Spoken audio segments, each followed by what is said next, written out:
Good morning in Latin America. Good afternoon in Europe. My name is José Antonio Ardavín, head of the Latin America and the Caribbean division of the OECD Global Relations and Cooperation Secretariat. It's a pleasure to welcome you to the second preparatory webinar towards the fourth Ministerial Summit on Productivity of 2022, Sustainable Integration to the Global Economy of Agricultural and Industry Services. Les recordamos que este evento cuenta con traducción simultánea inglés, español y portugués. Encontrarán los canales en la parte inferior de su pantalla. Aprovechando esta facilidad, daré unas breves palabras de bienvenida en español. El evento de hoy es parte de los esfuerzos conjuntos del gobierno brasileño, copresidente del Programa Regional para América Latina y el Caribe, y el propio programa de avanzar en la discusión de algunos temas clave hacia la cuarta cumbre ministerial del Programa Regional para América Latina y el Caribe, que tendrá lugar en Brasilia el 23 y 24 de junio de este año, bajo el título Hacia una integración productiva centrada en la persona y sostenible en la economía global. ¿Qué quiere decir esto? Pues desde la década de los 90, América Latina y el Caribe se ha venido integrando paulatinamente en el comercio global, con distintos grados de profundidad y de éxito. No ha sido fácil para una región fuertemente especializada en materias primas diversificar su comercio y entrar en la dinámica de cadenas globales de valor cada vez más tecnificadas y que se ha configurado desde inicios de este siglo de esta forma, con los servicios y la digitalización ganando una preponderancia inusitada. Por otra parte, la necesidad de acciones globales para mitigar y adaptarse al cambio climático es cada vez más evidente, planteando una transición en los métodos de producción, consumo y en el comercio global, donde América Latina podría tener algunas oportunidades relevantes. Por otro lado, la pandemia del COVID-19 y ahora la guerra en Ucrania han perturbado de forma importante los mercados y las cadenas de valor. Este webinar justamente llega en este contexto y ofrecerá una visión general de la interacción entre las nuevas tecnologías y los servicios, la servificación en el comercio y cómo pueden contribuir a aumentar la productividad mediante la transformación de los sistemas alimentarios en una primera parte, en un primer panel, y la competitividad industrial en una segunda parte. También abordará las normas y tendencias regulatorias relevantes en estos sectores. Para iniciar este webinar le damos la bienvenida al embajador Sarkis, secretario de Comercio Exterior y Asuntos Económicos de Brasil, que ha tenido el gusto de acompañarnos el día de hoy.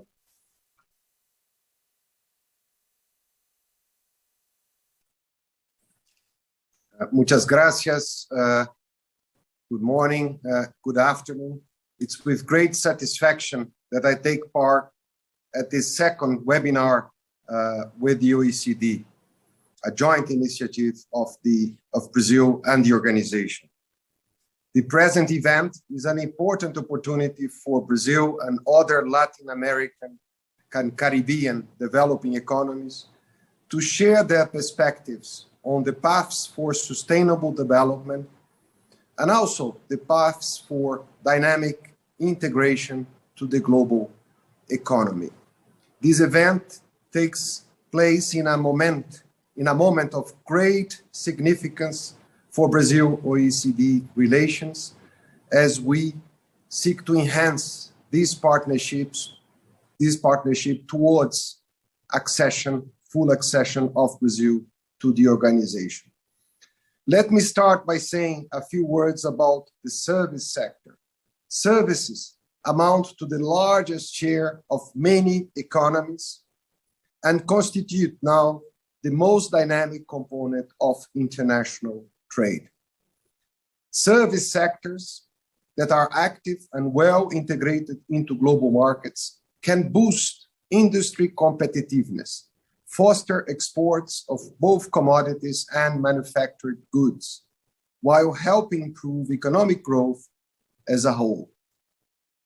The process of servicification of both agriculture and industry is at the core of an ongoing transformation in production, as services play an increasingly important role in innovation, research and development, and therefore, in the search for productivity gains and industry competitiveness.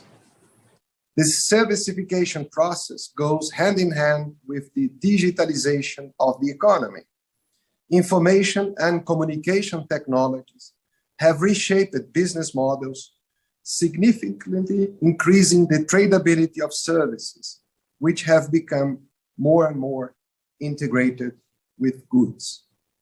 The OECD WTO data on trading value added have shown these processes and these trends as they have emerged and have been developed and consolidated. In this context, Brazil has been pursuing several policies towards promoting greater integration into regional and international services trade through the promotion of domestic regulatory reforms, the negotiation of trade agreements that include e-commerce, investment, and services disciplines, and encouraging international cooperation, particularly with the OECD. These policies in Brazil aim to promote an open, competitive, transparent, predictable, non-discriminatory, and rules-based business environment, in line with international best standards and practices. A good example is Brazil's active engagement with the OECD Index of Restriction on Trade in Services, STRI, an indicator that seeks to quantify comparatively the measures that affect international trade in services. Another example is Brazil's adherence to the codes of liberalization of capital movements and current invisible operations at the OECD. Now, the world economy is revealing that there is more and more a blurred picture integrating services and other activities. In this regard, it is worth mentioning the difficulties that barriers to trade and distorting measures in goods bring to the development of service sector. As you know, Brazil advocates new disciplines and strengthened rules in this regard. This is paramount to leveling the playing field for international trade. We believe that the issue of distorting and inefficient subsidies must be addressed, encompassing industrial, agriculture, and service sectors.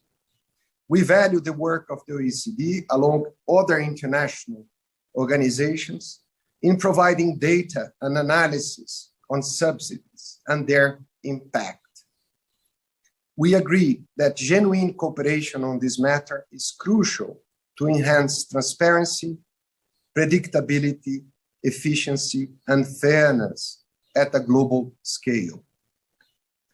Allow me also to say a few words about food systems technologies, which have been growing impressively.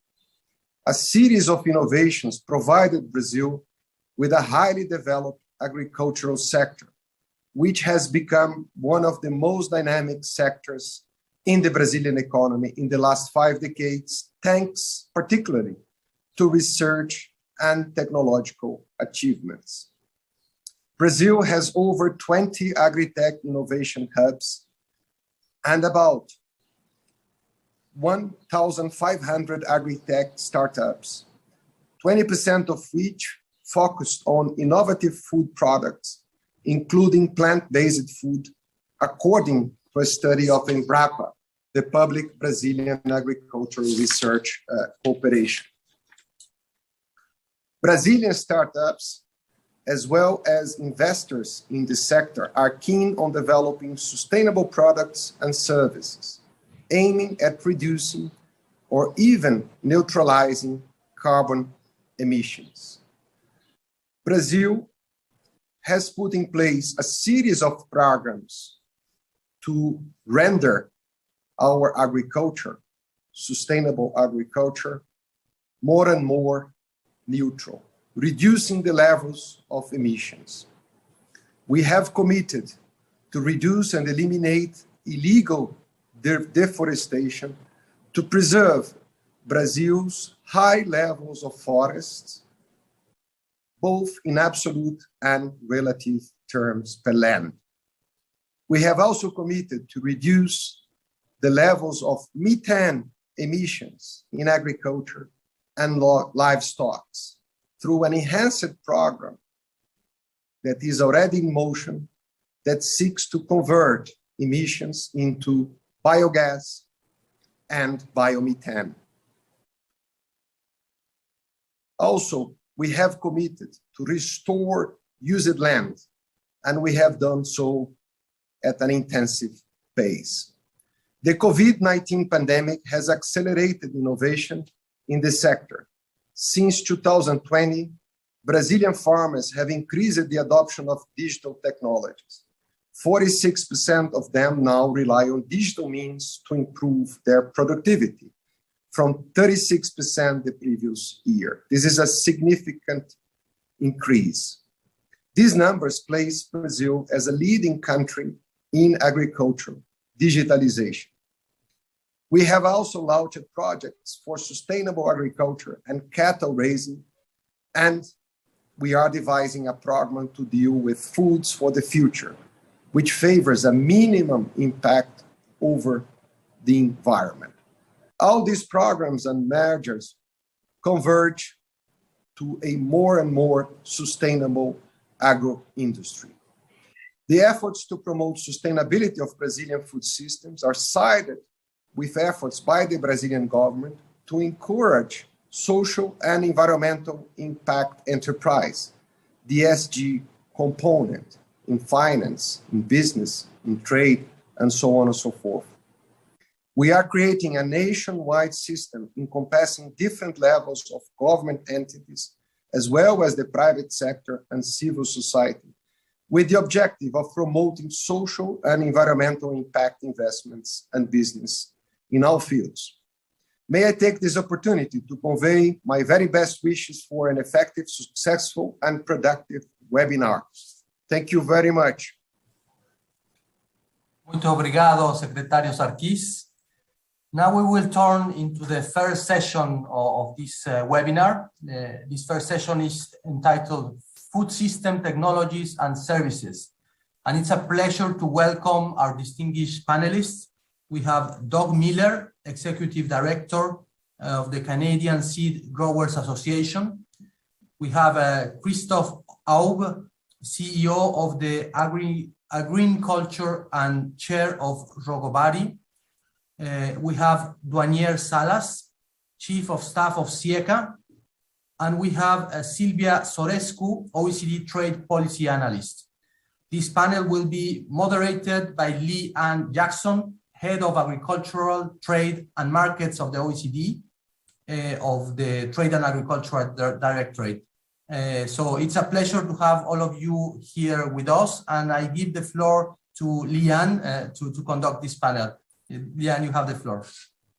Great. Thank you so much, Jose Antonio, and welcome to everyone who's joining us for this webinar. I'm really pleased to be moderating this session, and we had such great opening remarks from both Jose Antonio and Ambassador Sarkis, setting the stage for this topic. So the idea of this part of this two-series webinar is to focus really on agriculture and the current issues that are facing agriculture, to move us away from thinking about it in terms of primary commodities, but to really think about some of these sophisticated technologies and solutions that are arising. And we heard some great examples from Brazil already. I can see our panelists are all on the screen with me now. So Jose Antonio introduced them all just a minute ago. What we're going to do is give each panelist 5 to 7 minutes to make some opening remarks.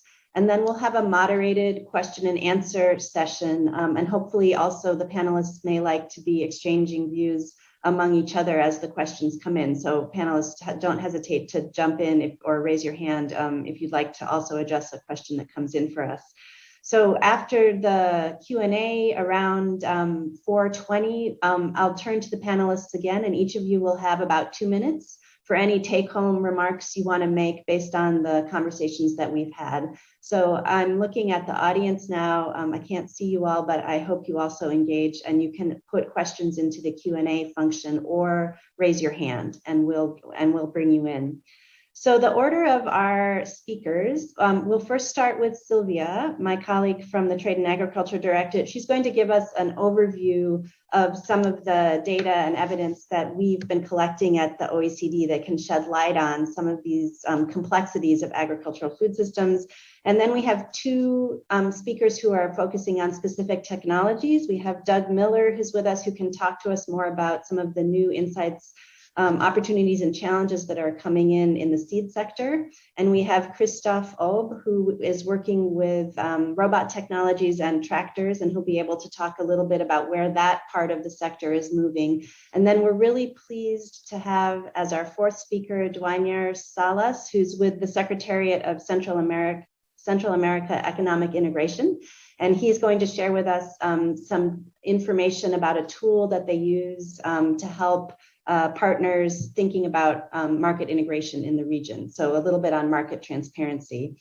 Before I hand the floor over to Sylvia, maybe just a couple of remarks. The work that my division has been doing has focused recently on food systems. And one of the themes that we really pay attention to is the fact that what we expect from agriculture and food sectors is to address three things. We want the sector, agri-food sector, to produce enough food for the world.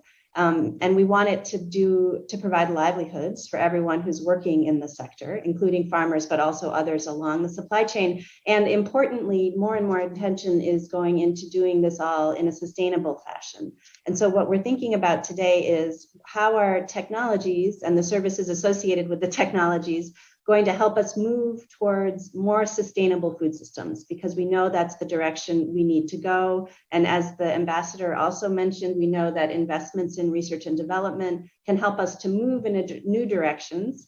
So I'm casting a very wide net for ideas from all our panelists in this area. I'm looking forward to the discussions. So I will hand the floor over now to Sylvia to kick us off.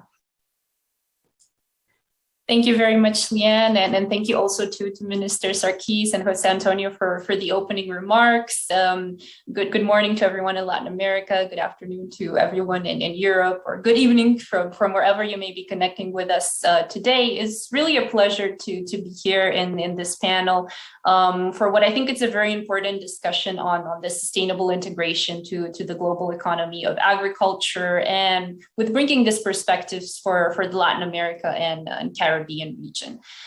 So indeed, Leanne, you started off by mentioning the triple challenge to the sector. And indeed, the agricultural sector is expected to deliver on so many different fronts. And because it is much more complex than we might initially be tempted to think, that brings many difficulties, but also many opportunities, I think, for the sector to deliver to those expectations. Thus, I wanted to kick off the discussion by, on the one hand, setting the stage on some of these complexities, and then on the other, touching upon where we see from some of the work that we have been doing at the OECD on where some of these opportunities may lie. So agriculture is a complex sector, as it is made up of much more than just food or fiber. It is really a wide range of inputs that goes into the food that we eat and the fiber that we wear. And so agricultural global supply chains really extend well beyond these sectors, with linkages to a much wider variety of other sectors. Production makes use of fertilizers, machinery, advice from farm consultants, along with some of the applications that we were already discussing of new farming methods that are also derived from research and development. And then farmers also seek advice from accountants, market analysts, financial experts, climate specialists. So really a lot of services in there, and use this information and data when making their decisions. And then once the product leaves the farm, the transport sector is, of course, involved and feeds into this wider regional and global production system. So I think unpacking these linkages provides really a means to explore what goes into the products that in the end consumers buy. Already Minister Sarkis was referring to the WTO Trade and Value Added database. And this, I think, really shows how supply chains connections are strong in agri-food, both regionally, but also globally. And what we see from this database is that, for instance, large exporters of agri-food in Latin America have increased and maintained their role as central players in agri-food global value chains in various sectors, and mainly as sellers of value added, either intermediates or for final demand. So just to give a bit of more of a snapshot on that, what we see from the Trade and Value Added database is that the domestic value added from the LAC region that is used in foreign final demand elsewhere is high and growing. So it was about 18% around 2000, and it has grown to a bit more than 31% in 2019. And this compares to around 9% in the same year for the OECD as an average. So it is quite high. And then what we also see from the TIVA database is that the LAC region is also increasing its use of foreign inputs, but this remains much lower. And then this share has increased, but it is about 10% for the latest year, 2018, that the database has. What we also see from research that we have been doing at the OECD at a more disaggregated sectoral level in agri-food is to have this additional quantitative perspective on the more precise importance of services as this increasingly important component in agri-food global value chains.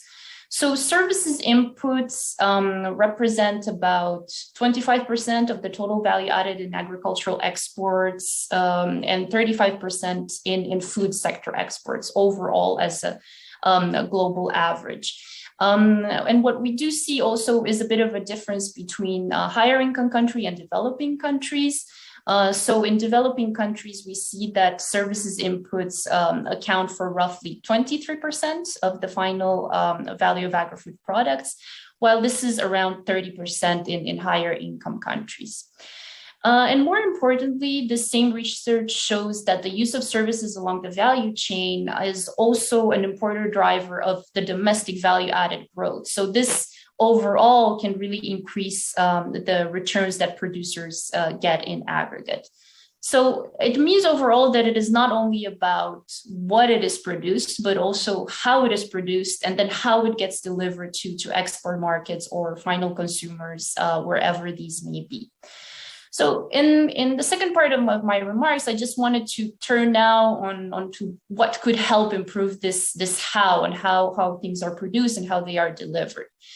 So we've noted the importance of services, but I think we can also think about the importance of new technologies and then trade facilitation more widely for global food systems and agri-food value chains and LAC's regions participation. I'm sure that my fellow panelists will touch upon more specifically on new technologies when they refer to the specific sectors they work in. So I just wanted now to look a little bit into the opportunities that maybe new technologies could bring, for instance, to improve traceability, but also more efficient transactions in value chains. And we have ongoing research at the OECD on the use of data, advanced analytics, technologies for traceability purposes, and more specifically as regards assessing environmental impacts along supply chains. And what we see here again is really a wide range of initiatives. And again, I think Minister Sarkis was referring to some that are also ongoing in Brazil. And we see that worldwide these are developed by both public and private actors. They tend to occur for the moment in specific commodities. I could think of some examples that we've seen in our work on cocoa, coffee, soybeans, or livestock production. But really, they try to leverage different tools to collect information on practices along the entirety of supply chains and really look at how this can improve environmental impacts. And then I think the additional link that would need to be made in this work is really to enhance participation in global food systems through trade facilitation. And here again, we see that countries are increasingly using digital technologies within their sanitary and phytosanitary systems. And as already mentioned again, we see that this has been accelerated during the COVID-19 pandemic.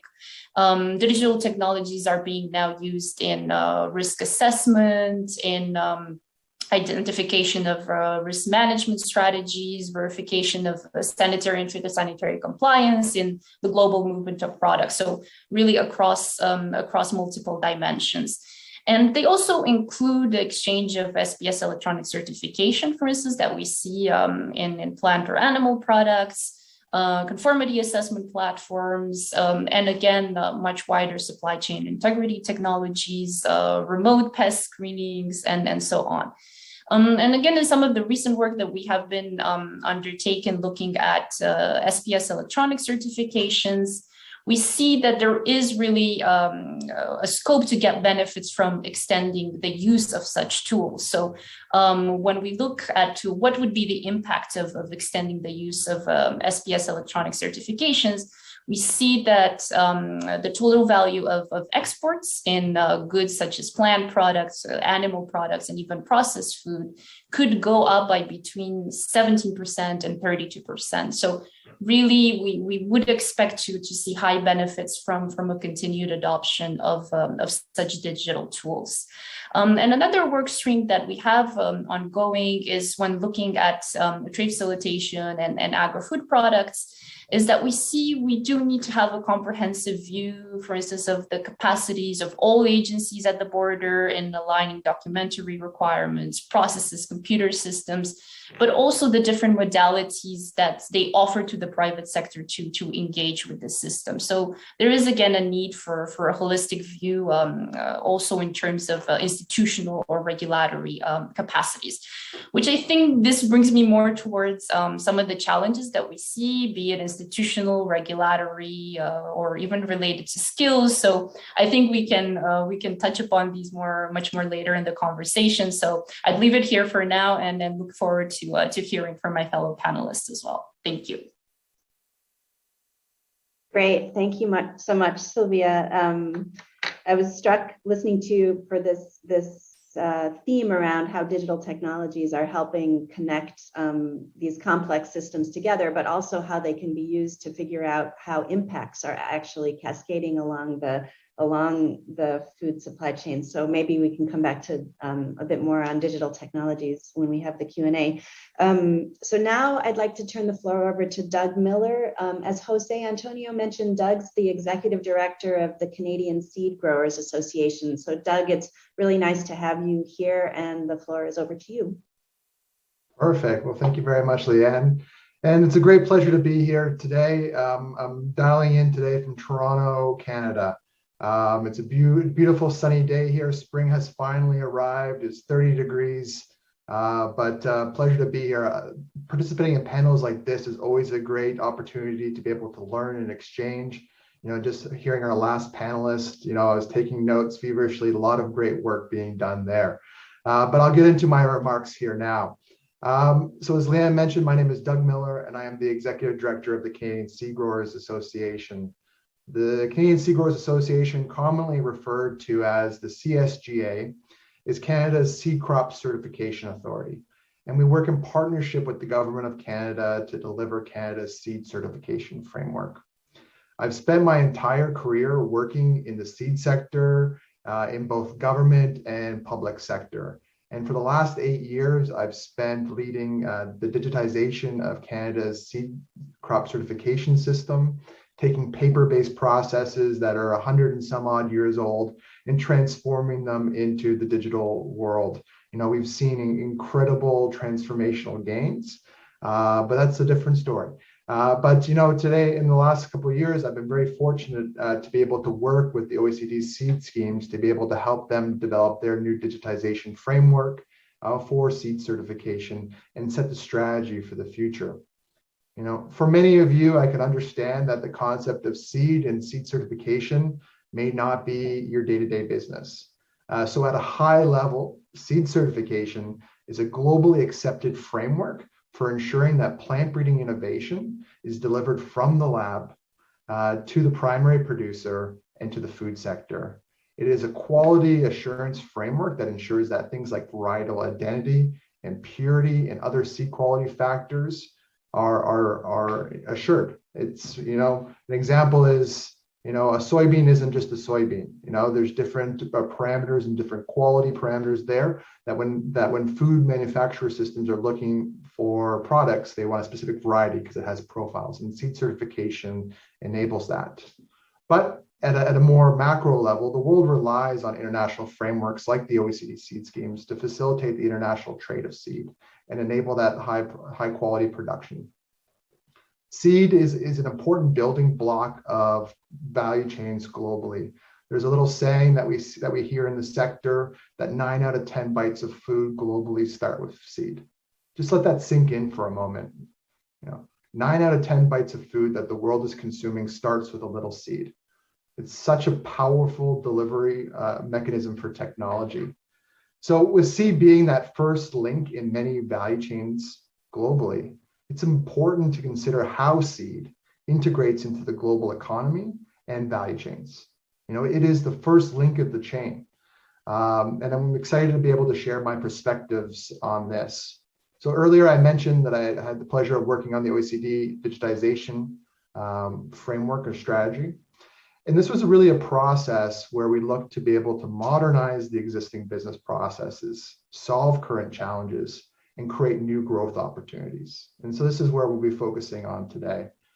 Through this project, we looked at all the things that our speakers have talked about so far. How can we leverage technology to be able to increase the efficiency of our workflows and our processes? How can we use this to be able to reduce costs, remove transaction costs there, and improve the speed? How can we reduce risk throughout the value chain? The last few years have showed us that business continuity is critical. And so how can we be able to leverage technology to be able to ensure business continuity? And again, sparking innovation. And these value drivers really helped us build a business case around creating a digital framework that represents a strategic opportunity for the seed schemes to be able to future-proof its existing framework and provide these new value-added services and opportunities that can be built off of. It is really from this base, in my perspective, that really interesting things can start to happen. And so I'll share with you an example of what we did domestically in Canada as an opportunity to be able to build off of a regulatory model and create new value off of it. So in Canada, we initiated a pilot project back in a few years ago that was really about traceability around soybeans. And so soybeans, like in Latin America, is a very important crop for us. And so what we did was we were able to take the seed regulatory system and use it and build upon it to be able to create kind of a digitally connected value chain that was able to trace a seed from the initial breeding institution through the seed sector, through the grain sector, through commercialization, ultimately to manufacturer, then ultimately to the consumer, who would be able to scan the QR code on this product and be able to learn about how that product was produced. What we're seeing domestically and internationally is that there's more appetite and more desire for transparency and traceability around how this product was created. And so though this model was really focused on the business to consumer model, there's a lot of opportunities. And it isn't just about, presenting a ton of data. It's about how can you take that data and be able to curate it in a way that it's able to tell your story. And so for us, public trust, social license is really important in our business. And it's about how can we connect with our consumers in a new way. And this tool allowed us to be able to tell our story in a really efficient way. But this tool also created opportunities for things like rewarding participants in the value chain. So, there was an opportunity to ensure that those that helped bring that product to market got rewarded for doing so. We also put in different mechanisms to ensure market access, which is always a concern. So products that aren't approved in certain markets moving around. So there's a lot of opportunities to do there. But I'm a big proponent that if we can get the value chain together, we can get connected digitally, there's limitless opportunities of what can be built. And so going back to the soybean example, there was opportunities to financially reward the people in that value chain. And so when we talked about, we heard the other speakers talk about the triple challenge, that to me is a big part. How do you enable the adoption of these new technologies? Well, it's about, finding that mechanism that that makes them adopt. And so this, really helps drive home the concept of sustainability in my mind. When I think about sustainability, for me, it's about the triple bottom line. So again, the concept of three, but for me, it's about, thinking about sustainability from perspective of people, planet, and profits, all of these working in harmony. So another example is maybe applicable to this group here is that whenever you start to be able to connect different pieces together, whenever you're starting to be able to layer different products together, you're able to start to connect, to be able to build something that has more value together than the sum of all of its parts. And so when we look at, indicators around sustainability or carbon or what have you, or other certification frameworks like organic or non-GMO, you can start to layer these things together in the digital world. You can start to connect them, and again, creating a product that has greater value than all of its parts. So when you think about the supply chains that you work in, what inefficiencies do you see that could be solved through digitization, through these digitally connected value chains? And so, again, I'm a firm believer that, if we can get stakeholders together, we can get the value chain to buy in, the opportunities are limitless. And so going back to the OECD seed schemes example here is what's really exciting to me is that you have like a regulatory framework or standards framework that's looking to be able to spark innovation, to create this framework for opportunities that can be built off of it. And so we're not having to recreate the wheel. We have a framework, where 9 out of 10 bites of food globally are starting off of, there's a framework to be built off of that. So before I close, I just have two more points. So when I was conducting my research as part of the digitization study, I had the opportunity to talk to a lot of Latin American countries. And I was really impressed by what I saw was happening in these jurisdictions. There was a lot of digital adoption, innovative new tools, and these tools that I saw and we saw were actually used as inspiration for the larger framework.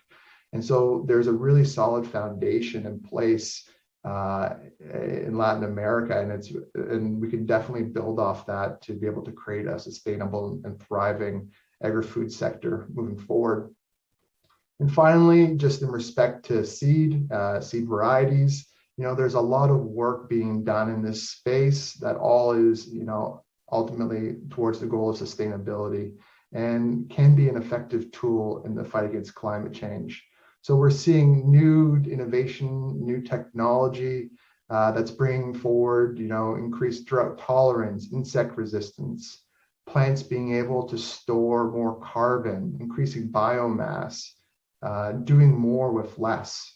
This concept of less is really important because we all know that resources with the current price structure, it's costly. So how can we have the plants do more with less?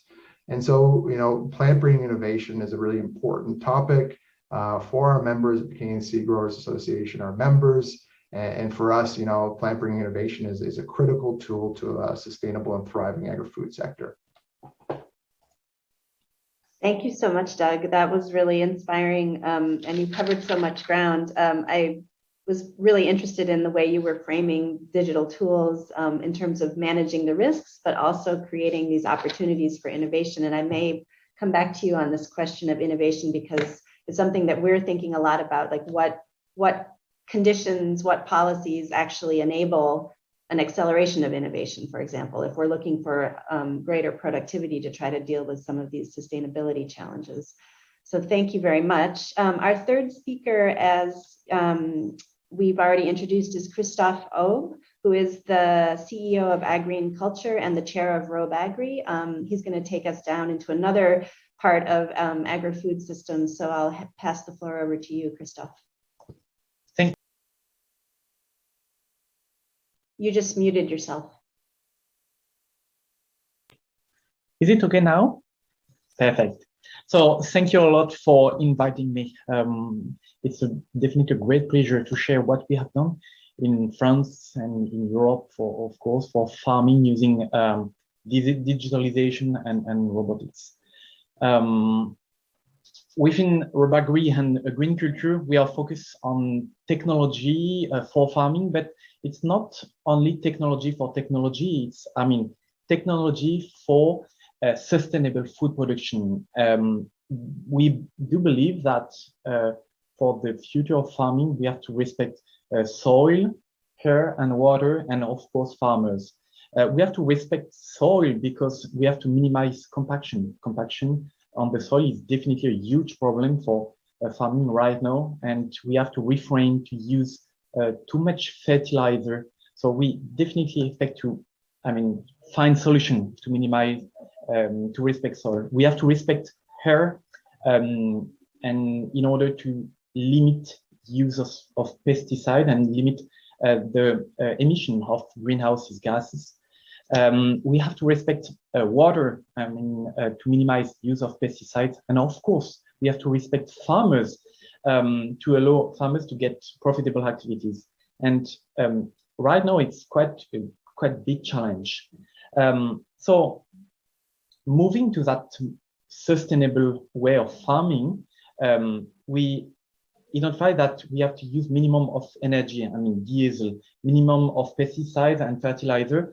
And that way is very challenging, but it do exist. But that way of farming takes a lot of time. It takes a lot of time because, for example, when we are running some tillage and ploughing implement, if we divide by 2 the speed, we divide by 4 the use of energy. So moving to more sustainable food production could exist, but takes time.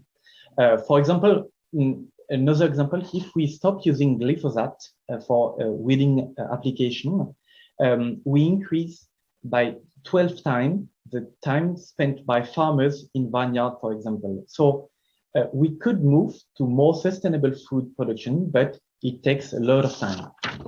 And that time is a huge challenge because we're facing a lack of workers, and not only in Europe and North America. It's a lack of workers almost everywhere in the world, even in Brazil, because there is a huge lack of people to harvest orange, for example, in Chile, in California, in France, of course.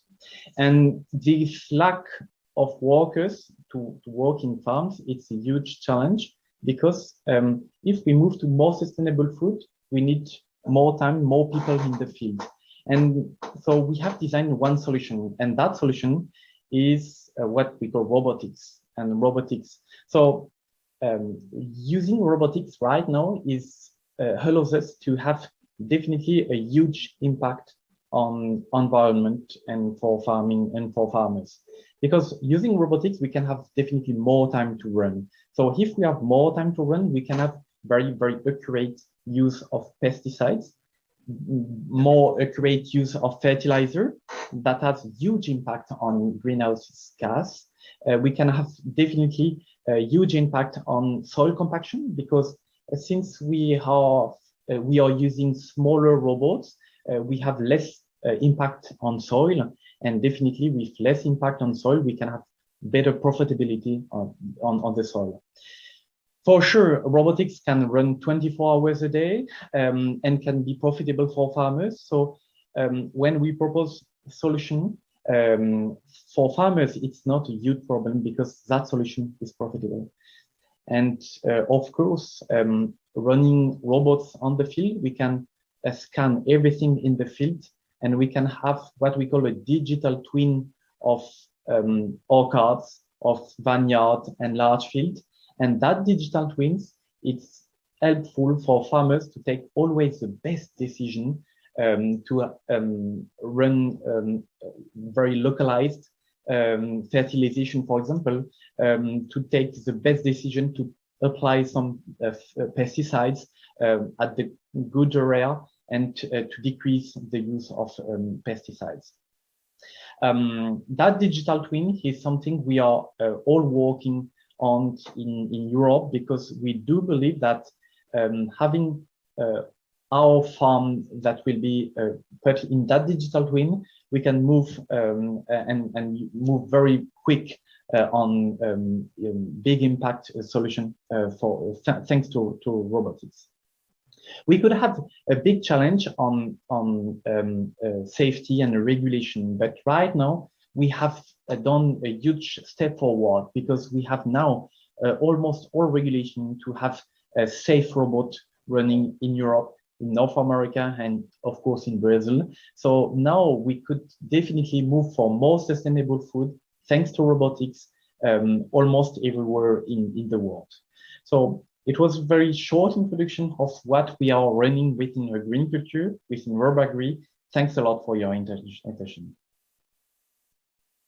Thank you very much, Christophe.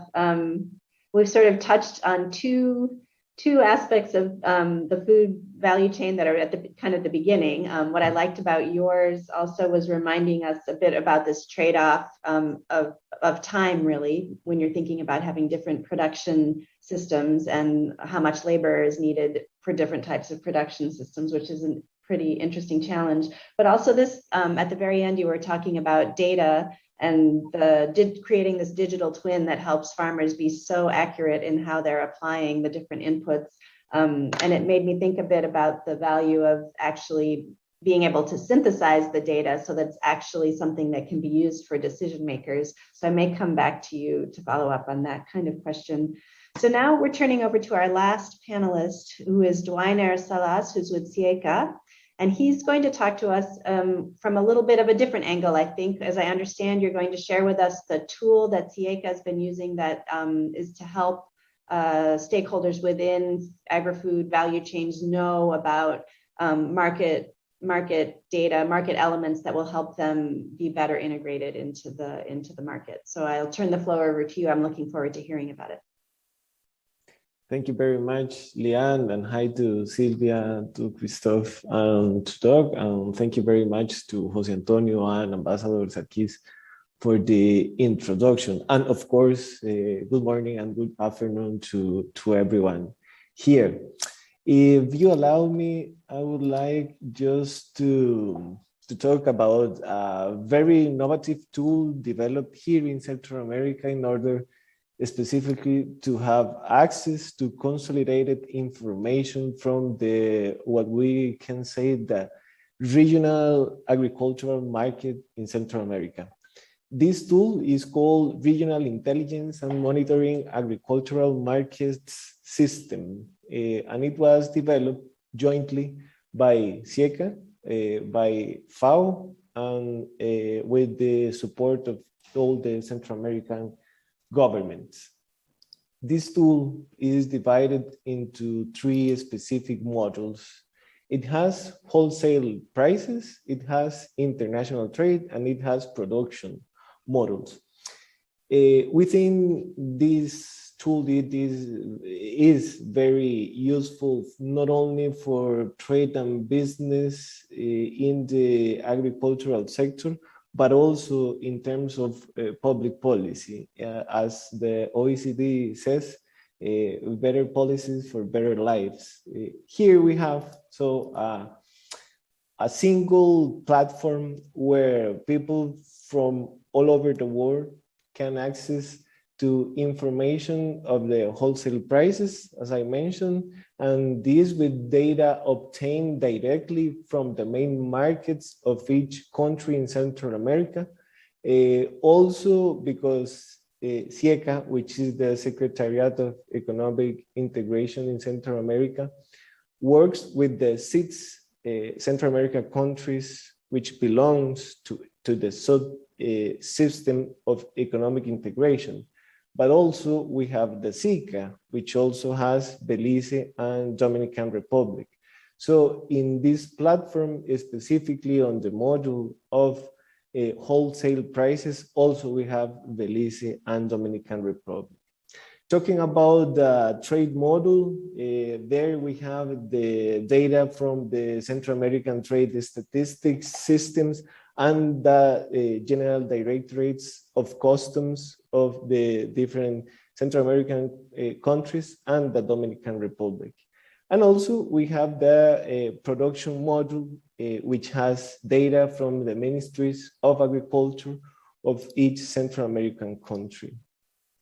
In this project, we have had many allies, different donors, and of course, the necessity of coordinate the different governments at different levels, because it is important to say that in this project is not only involved the different ministers in charge of the economic integration, but also the ministers in charge of the agricultural topics on each country. Since the beginning of the platform, which was fully developed in 2019, we have seen visits from different countries, but mainly from US, from Europe, from Mexico and Chile as the third and fourth position, basically because as Central America, we have also a very consolidated trade platform with some strategic partners. There we have information talking about the wholesale prices module, specifically on fruits, on vegetables, and on basic grains. With this information, which has not only the possibility of filter by the prices nationwide, but the detail at the country level and the product level detail, it has the opportunity to also to handle and to do analysis on the very same platform. Talking about the trade module, we can find there the data from export and import, the trade balance, the type of markets, the destinations, country or origins, and the value and volume of the different exchanges. Probably we have this information disaggregated in many platforms. Since the beginning of Simagro in 2018, we strongly believe that it had helped to many stakeholders and specifically governments to improve decision making. Central America has a very large integration history, but talking about the economic part of the integration, always it has been at the top of the importance of all of the integration process. So as Central America, we have worked on see ourselves as a regional market. So tools like this help the region not only in the intra-trade, but also in the trade with third markets. And finally, the production module is very interesting because it has information, I would say, not available in other sites because it is related to the harvested areas by country and by products, the production by metric tons, and the return by products. I would like to end by inviting everyone to access to Simagro. I would like to use the platform right here, but I know that the time is running and we probably don't have it. But once again, I would like to invite everyone to visit Simagro and to check what we have there.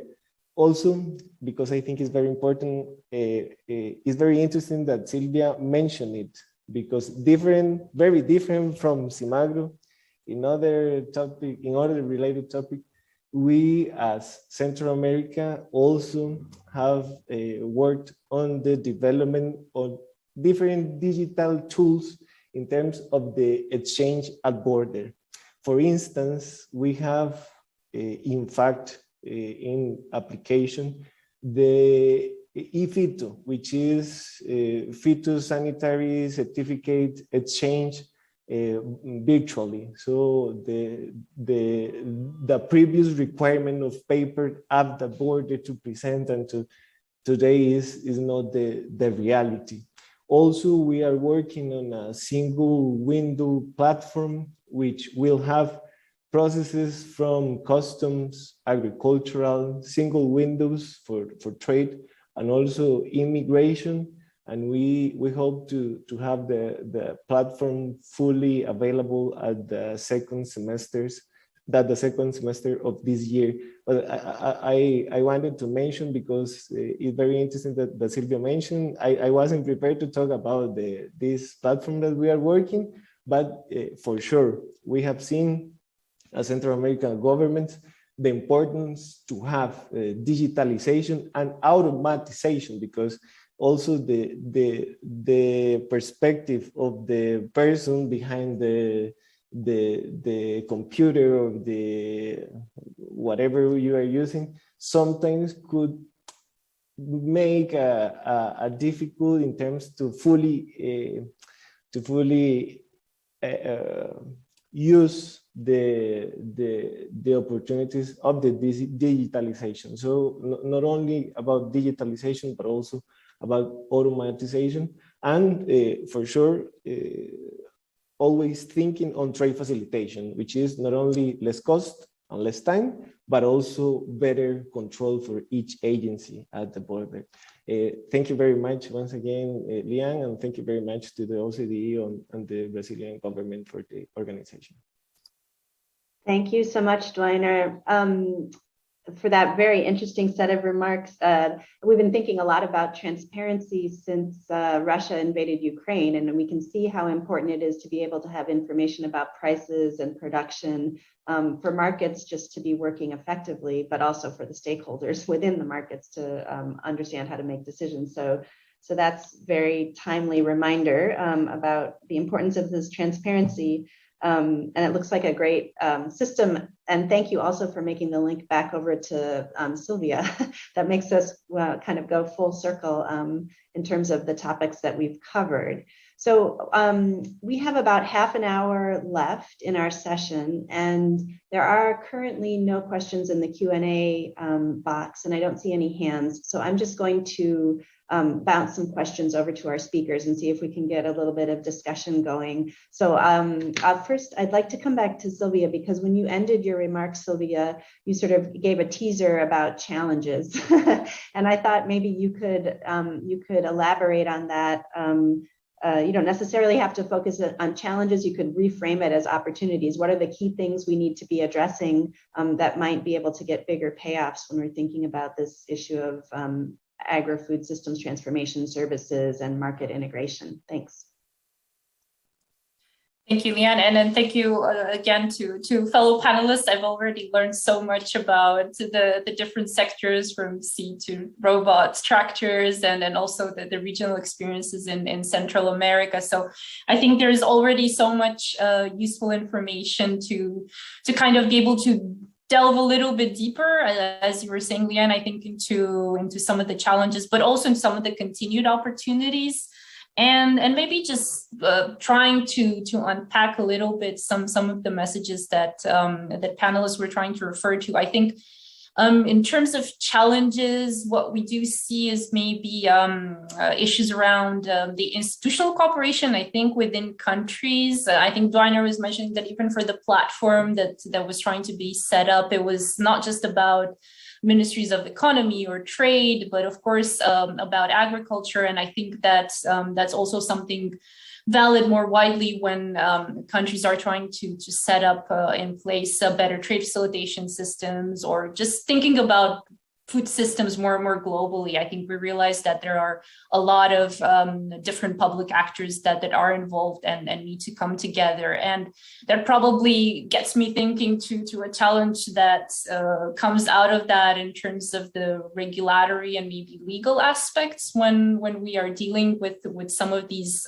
new tools. I think both Doug and Christophe were alluding to this, and Doug was really speaking about, for instance, the international framework that the OECD provides in seeds. And I think we, again, see different international standards that are being used across specific commodities or across specific tools. But again, I think translating that at a domestic level, or making sure that these different tools can be used within a country level, and then for that country's ability to export, import, and just more broadly participate in agri-food value chains. I think there can be different challenges in translating these regulations. Again, linking back to the institutional capabilities as well. So I think that's something that maybe we can pick more on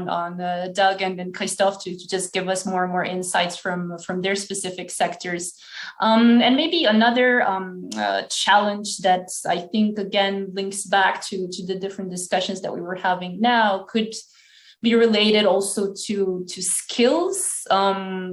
I think how, we have all these wonderful digital tools and technologies, but I think again, in terms of maybe adopting these, employing these by multiple stakeholders and actors throughout the supply chains, and particularly perhaps in developing countries, but not only, I think, gets us thinking, what do we still need to do to invest better into some of the frameworks there, into some of the general services that we can provide for better training, more research and development, extension services, and so on. So I think, I would probably stop here from now, and I think it would be extremely interesting to delve deeper into some of the more specific examples from panelists. Thank you very much, Sylvia. Actually, so maybe I'll let Sylvia drive this a little bit. Would any of you, the three of you, like to comment on her invitation to go into a little bit more specifics? For me, one of the things I find interesting is this question about harmonization of regulations or non-harmonization of regulations and how that gets in the way of innovation. But you might have had other things ring a bell for you as she was speaking. I don't see anybody jumping to speak. Doug turned his microphone on. Yeah, I'll jump in just to get the conversation going. Yeah, so I think, all very valid points, and I agree with all of them. As someone who has tried to get digitization initiatives going domestically and internationally, it's not easy. There's a great idea out there. There's a lot of buy-in.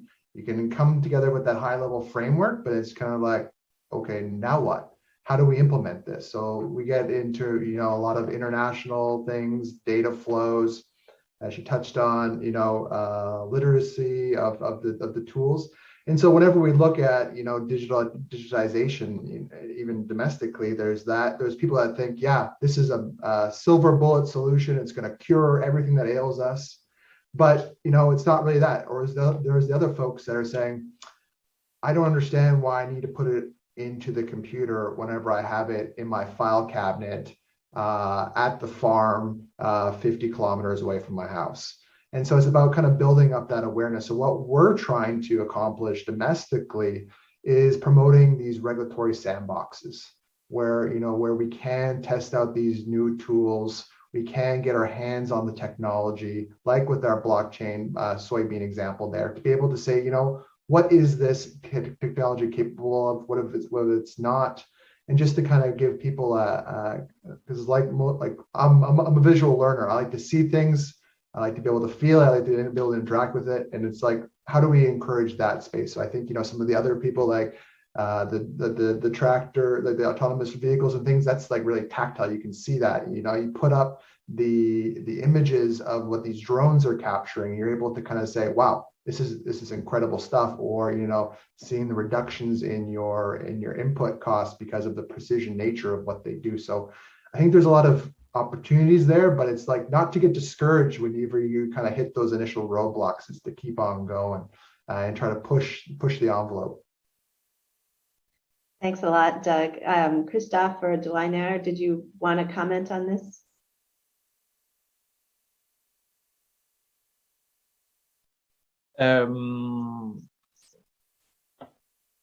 How much time do we have? You can take your time.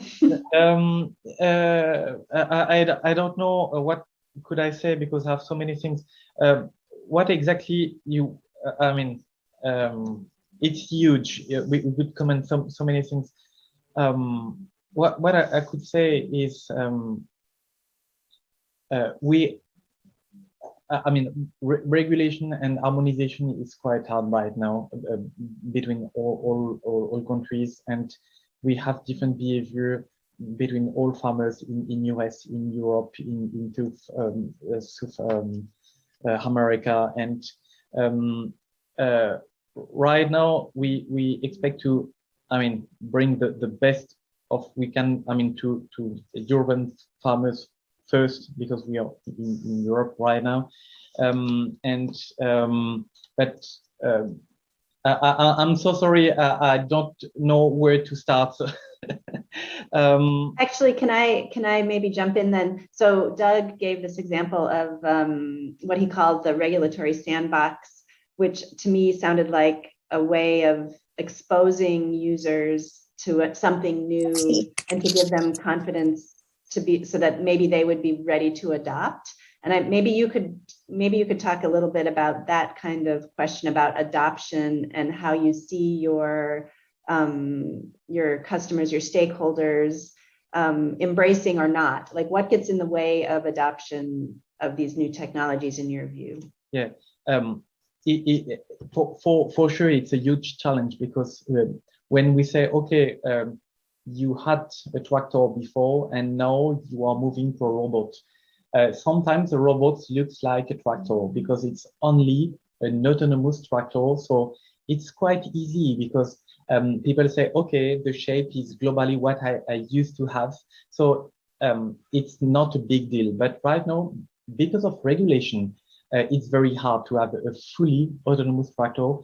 Even big manufacturers like John Deere are using it only on few parts of US, and that's all. So the easiest way to have robots is to have something that is designed to be a robot. So it's totally different in comparison with a tractor. So we helped farmers to say, okay, it's different, but that solution will bring you so many more than a tractor, because that solution is definitely less, definitely smaller, but definitely with less compaction on the soil. So you'll spare a lot of money to work on the soil, because that solution can work and move several times away, several times a month on the field.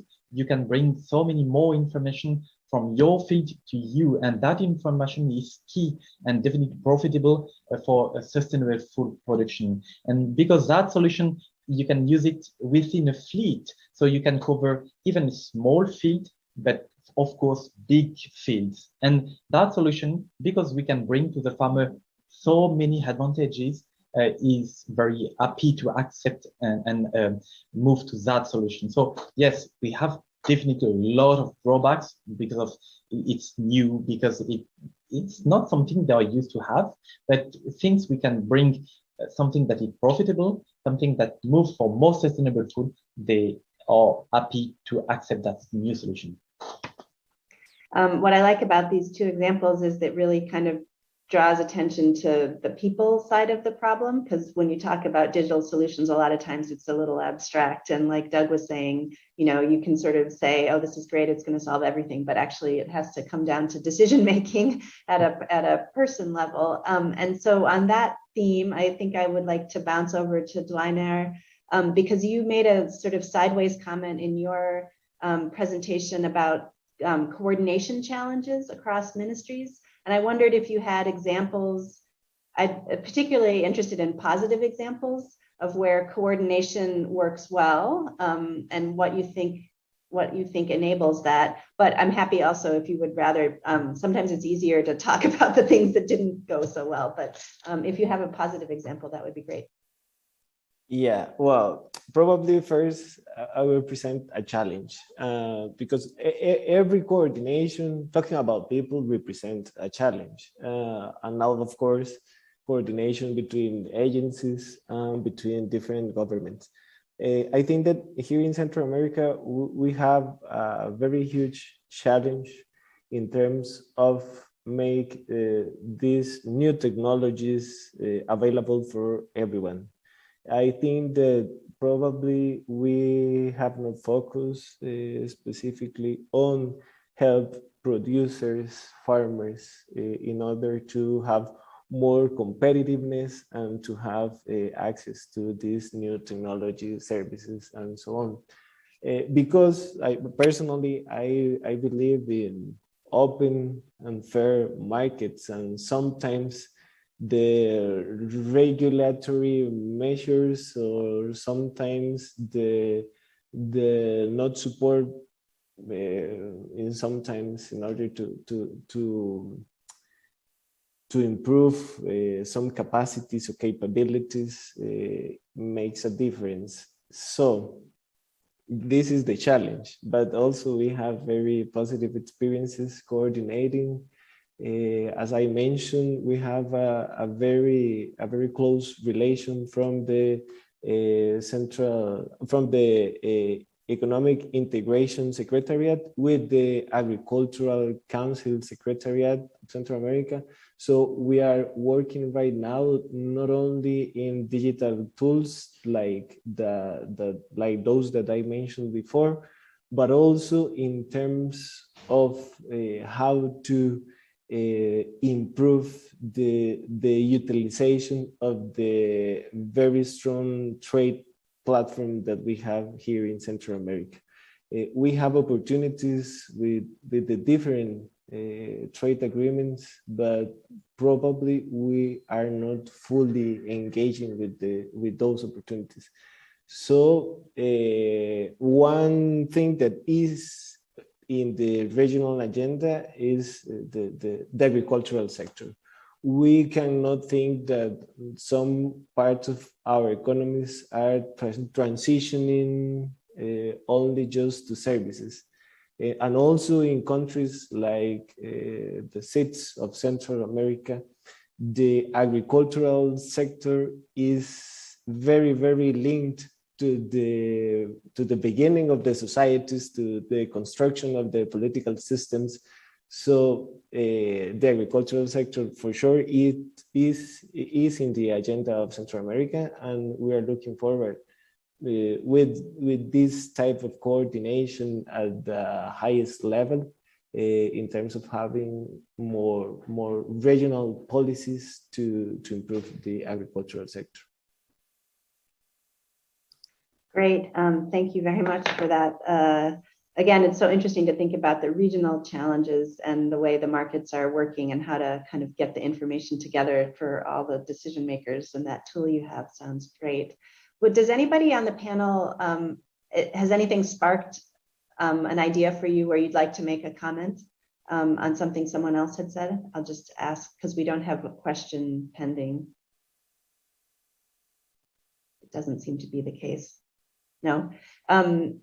So we're at 1:15, and there's no questions that I see coming into the Q&A. Sylvia, are you?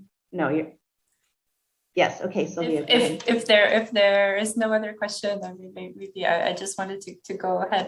I mean, I wanted to refer a bit to Doug, because I guess one step that maybe we haven't yet talked about that much is like this cooperation at a more international level. And because you were giving the specific example of the OECD seed scheme and how that is kind of very helpful to not only link the different actors together around these discussions, but then also at a second layer, I think at a more implementation level is if you could give us some more specific examples around, the work of the scheme and how you that think that not helps just the different institutions, I think, in countries to deal with these aspects, but also how does the private sector, I guess, comes along in all these discussions?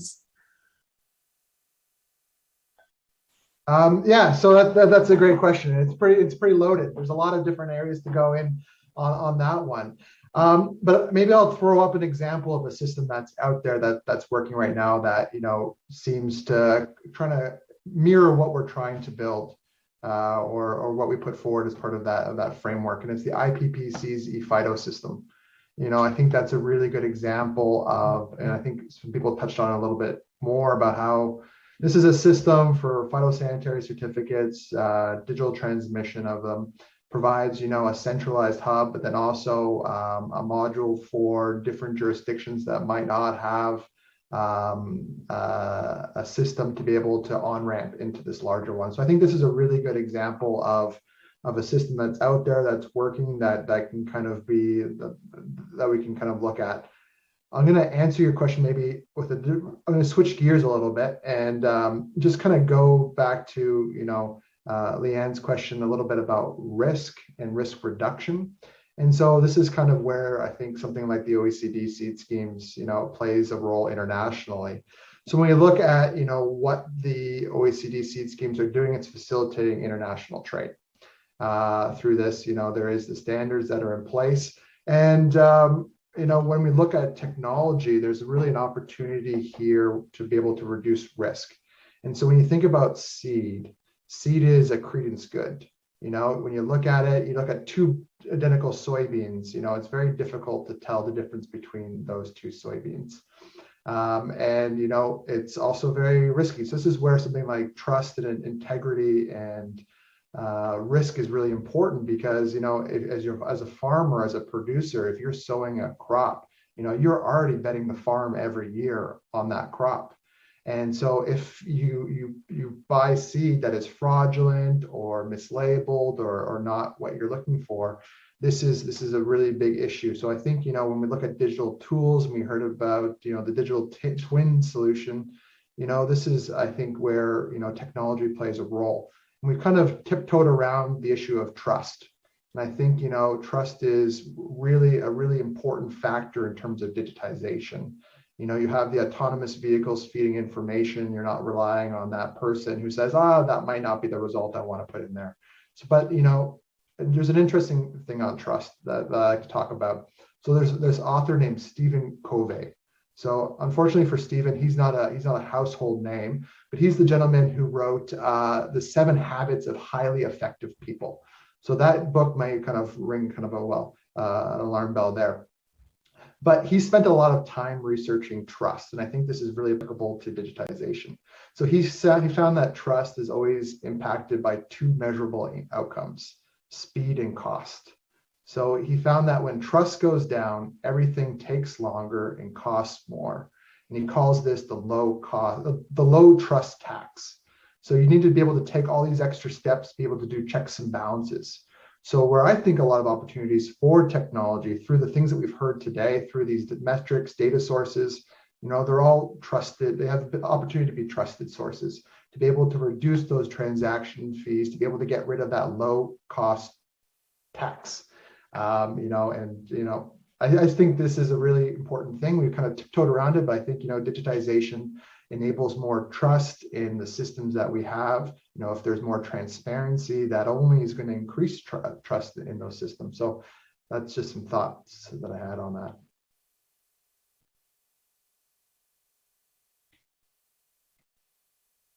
Great. Thank you so much, Doug. That's a very good reminder. In fact, it was going to be in part of my wrap up, but you stole it, stole it from me. So we have about 10 more minutes, and I did want to give everybody on the panel just a short moment to tell us what you think the key takeaway is, or the message, if you would like, that you would like to sort of bring home for the audience that we have still with us. And I think in this, for the wrap up, I'd like to go in reverse order. So I can start with Duainer. If you would like to give us your 2-minute wrap up on the take-home message that you think you'd like to send us away with. Thank you very much, Leanne. Well, I think that as a conclusion, for sure, information is power. So the more information we have available for the people, the better decisions they can make. In this context, the transparency, as you mentioned before, and the availability with digital tools of the information is a must. Also, it was very interesting to hear from Doug and from Christophe the different kind of technologies they are developing or working with. Also, this is a challenge not only in terms of the business strategy and profit and so on, but also in terms of, as Doug was mentioned, people and planet.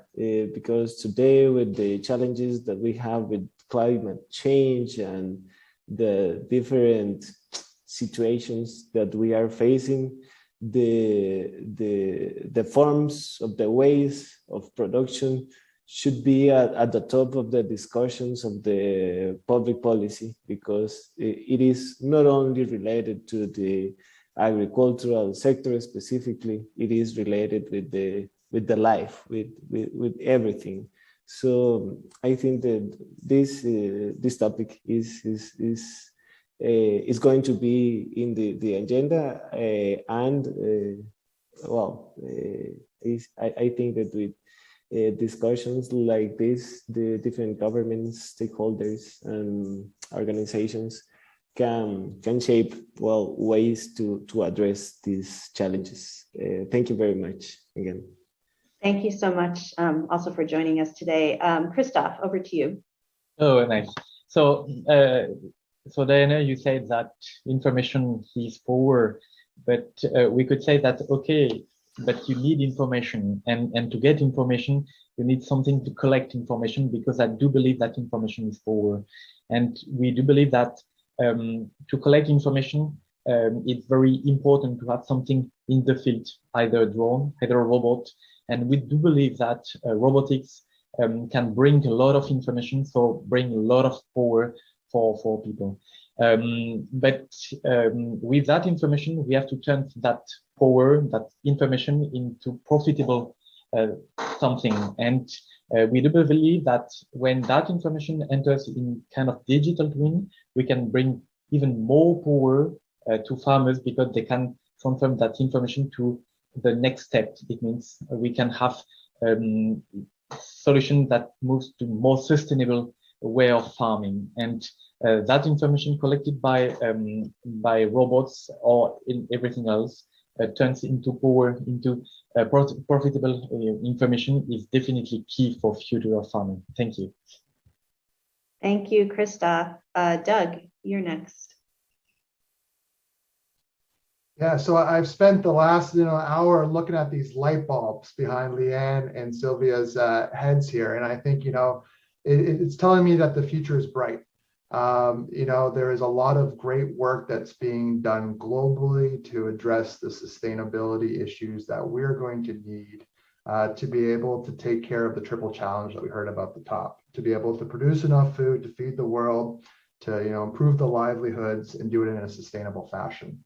We need to be able to look towards digital technologies to be able to improve, trust and the sustainable work that we do.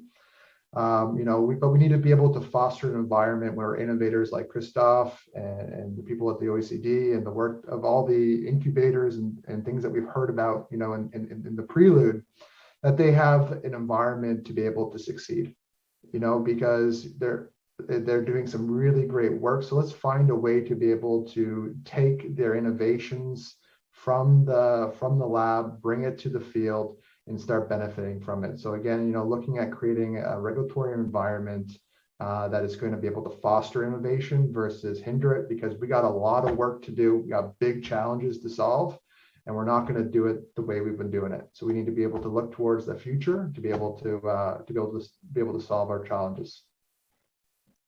Thanks so much, Doug. Sylvia, you get the last word. Thank you, Leanne. Yeah, a hard task here, but I think it was really fantastic to hear about all these examples and developments. And it was, I think, in wrapping up, just getting me think that there are really a lot of opportunities from all these new digital tools, new technologies, using services to address sustainability in all its dimensions. So not just economic, but I think also social and environmental. And we've heard about the potential there. And I was also trying to think about maybe policy options or some food for thought, I guess, again, around the challenges that we were discussing. And once again, from the different examples that we heard, I think there's a lot of innovation already ongoing from an institutional point of view, hearing from the different examples of how different institutions can connect, speak better to each other. And I think that we do have even including in the Latin American Caribbean region, indeed, very interesting examples around tools such as single windows, and there's probably potential to continue moving forward on that, on skills as well. I think definitely improving some of the general services there in terms of extension, training, research and development. That there's probably a lot of potential for policymakers to explore more options there. And on this regulatory side, and then probably this links a little bit to what is upcoming in the next sessions. I think we also need better tools to measure what some of the challenges are here. And then I think in the session that follows, we will be speaking again more about services, and then Minister Sarkis was referring to the OECD STRI. And I think we need these kind of tools to know what the specific challenges are across different countries, and what are the policies challenges there, and where to improve. And just probably wrapping up with the importance of international cooperation again, and how to use that for fostering this integration into the global food systems. I think that will be important. So thank you.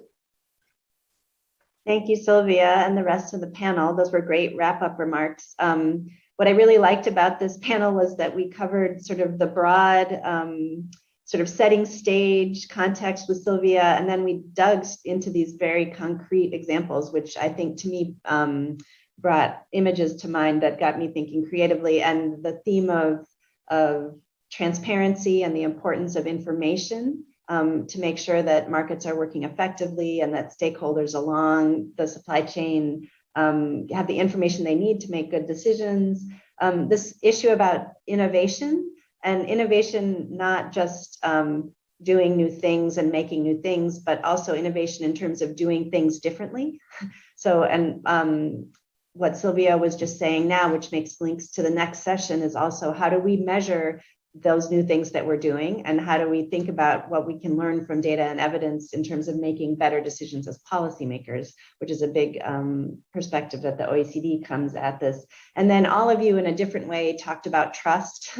I would like to just sort of come back to that as the wrap up. I think we probably do need these kinds of new innovations, new technologies, but we also have to be working together in a spirit of trust. So some of these issues around international cooperation are really important as well.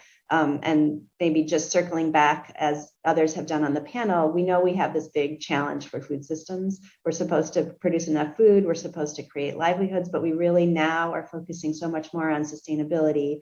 And I think a lot of the themes that you all highlighted in your interventions in this discussion really draw that out and give me some hope about what the new areas are where we can move to make that a reality. So with that, I am wrapping up. I think I pass back over to Jose Antonio. Is that correct, Jose Antonio? Yes. Okay. Thank you so very much. Thank you very much. Thank you very much to you, Leanne, and to all the panelists for such a rich discussion. Thank you really on these new trends in food systems, in terms of digitalization, automation, and the information services, the implication for sustainable farming across the agri-food value chains, the regional integration challenges in a concrete context such as Central America, and as it was mentioned, the role of some OECD standards such as the seed schemes in bringing trust and effectiveness in this market that has been evolving so much over since the turn of the century. Continuing with our agenda, I would like to introduce John Drummond. He's the head of division of the Trade Agriculture Directorate, and this panel is entitled Servicification of Industry and Competitiveness. And similar to what we did in the first panel, it will build on OECD tools, in this case, such as the Service Trade Restriction Index and the Trading Value Added database, to provide an overview on how, on one hand, regulatory barriers on services can have implications for the trade in services and in manufacturing, but also analyzing the impact of digitalization and this servicification in the whole competitiveness of the region. So without further ado, I would like to invite the panelists of this panel and greet Nano Mulder. He is the Chief of International Trade and Integration Division of ECLAC.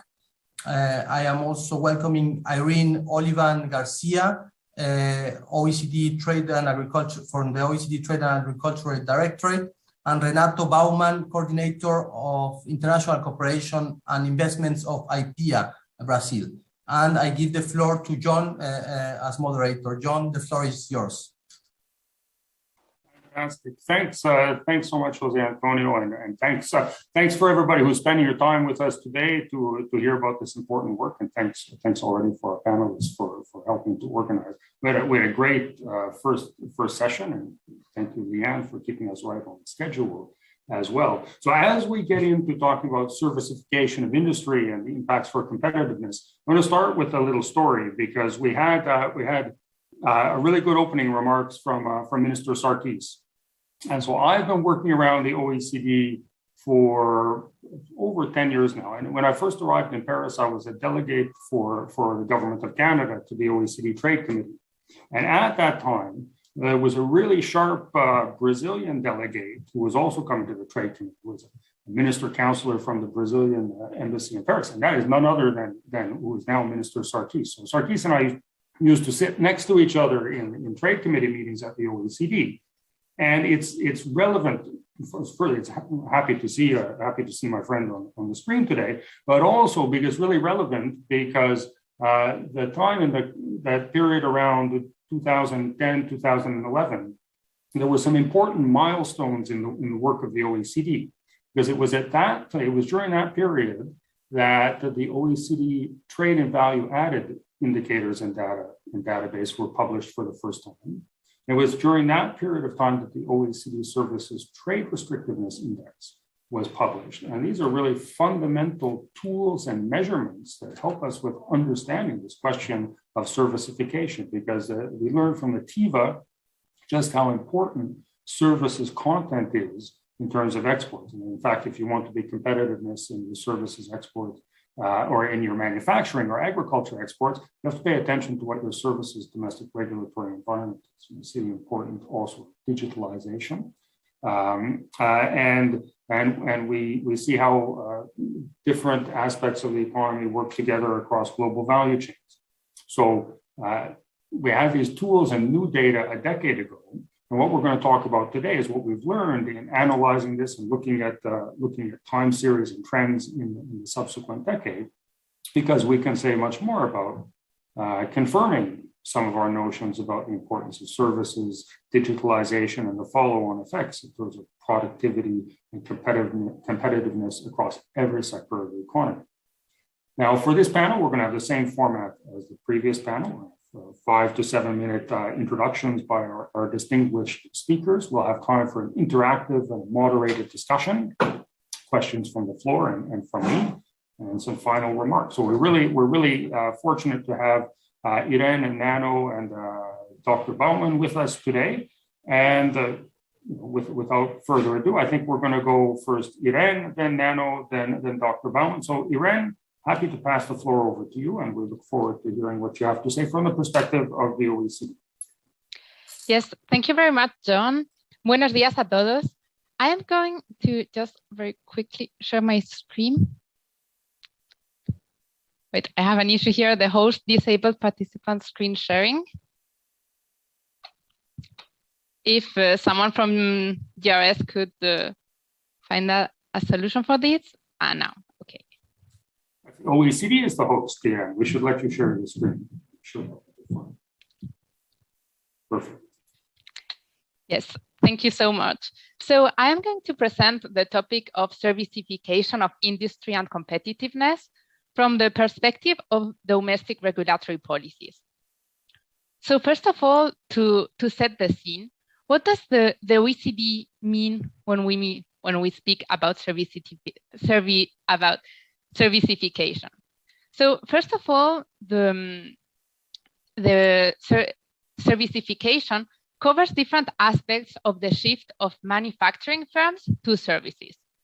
First of all, it covers the fact that manufacturing firms use a higher number of services inputs, and these services inputs contribute to the competitiveness of manufacturing firms. Second, it also covers the fact that in-house production of services has also increased in manufacturing firms. Services used as intermediate inputs can be bought from other firms and therefore outsourced, or come from in-house functions, such as research and development, design, and logistics, marketing, or sales. Third, this servicification also covers the phenomena where manufacturing firms increasingly sell services to consumers and bundle them with the products and with the goods they provide.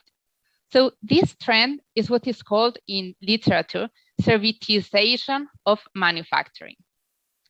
Adding services is an important business strategy to increase the income of manufacturing firms and build long-term relationships with customers. So here, the issue that we find, as always, is how to measure this phenomena. So to measure this, the first item we presented, the OECD created the Trade in Value Added database that captures the value added provided by services to manufacturing. Regarding the second aspect, we can capture it by looking at employment data and occupations related to support services. Regarding the third item, so servitization, available data is very limited, and there is no systematic approach as production statistics do not identify services sold together with goods. So in a very quick nutshell, statistics and often trade policies are built on a very strict separation between manufacturing and services. That is quite at odds with the business reality. Why? Because in global value chains, manufacturing and services activities are intertwined. And also because manufacturing firms also produce and export services. This is why services domestic policies are extremely important. And to fully benefit from productivity enhancing services, countries need to ensure that domestic services policies don't harness the access of manufacturing companies to most competitive services providers. We would therefore now like to present the OECD tools to analysis domestic policies on services trade. So these tools are the STRI, Services Trade Restrictiveness Index, and the Digital STRI. And these tools help to put the emphasis on the role of services in competitiveness and value creation. For those that are a bit less familiar with the STRI is a regulatory database that captures applied regulations on services policies. It also applies a score to each of the countries and sectors that reflects the openness of the economy to foreign services providers. So as you see in the screen, we're going to present the STRI score for some of the most important services for manufacturing. So here, transport, then logistics, and in the end, digital services. It has been mentioned around the panel. It is really increasingly important. So in this specific slide that you see, we're presenting the STRI result for 6 Latin American countries in 4 different sectors within the transport services. So for air transport, maritime, road, and rail. And just to be sure we understand the graphs that are shown here, a 0 represents a fully open economy, while a 1 represents a fully closed one. So for example, we see that in Mexico, in road freight transport, The service is quite closed, in particular regarding restrictions on foreign entry policy area, because the provision of these services is reserved to Mexican nationals. And therefore, it completely closes what we call as mode 3 of provision of services. Other measures that drive these outcomes include, in particular regarding restrictions on foreign entry, it includes the caps to foreign equity shares. So, for example, in air transport services, we find these caps on foreign equity shares in Mexico and Peru. And we also find in most of the countries, nationality or residency requirements for board of directors or managers. This introduces an extra cost for businesses to need to have those members of the board or managers within the country. Other policy areas that we look at in the STRI are the restrictions to the movement of people. These include, and in many countries they appear, very short duration of stay for contractual services suppliers that are sometimes coupled with quotas and labor market tests. On the third policy area regarding the other discriminatory measures, here we usually look at how open is the market of public procurement for foreign providers. And we also look at whether there are discriminations between local and foreign, between the eligibility to subsidies and the discriminations regarding taxes for foreign and local suppliers. And as an example, for example, in Brazil, in the air transport service, we find that there are discriminations between local and foreign air carriers regarding the eligibility to subsidies, as these subsidies are attributed only to air carriers within the country, and air transport within 2 locations in Brazil is reserved also for Brazilian firms. Regarding barriers to competition, we usually look at the market structure, and we will see a bit more under logistics. But here I just wanted to mention that for air transport, for example, under barriers to competition, we would be looking at the system to allocate the slots. In road freight transport, we would be looking at whether there are regulations that regulate the tariffs or filing or the obligation to file tariffs. And in rail transport sector, we would be looking at whether the access to rail network is regulated. Lastly, regarding transparency, we try to capture and we look at the possibility for foreign providers to be aware and to adapt to new regulations within reasonable time, as well as their possibility to participate in the consultation process, as this is really important for the possibility for those foreign providers to go in the country, and in particular to the possibility to expect new changes in legislation. So this was all regarding transport services. On logistics services, you see a very similar slide as the one before. So we're also presenting the score in the STRI for these 6 countries in Latin America for logistics, cargo handling, storage and warehouse, freight forwarding, and customs brokerage services. Here, for example, we see in logistics customs brokerage that this sector is completely closed in Mexico, for example, because only Mexicans by birth have the right to apply for a customs broker license. This means that it is impossible for a foreign provider to access that market.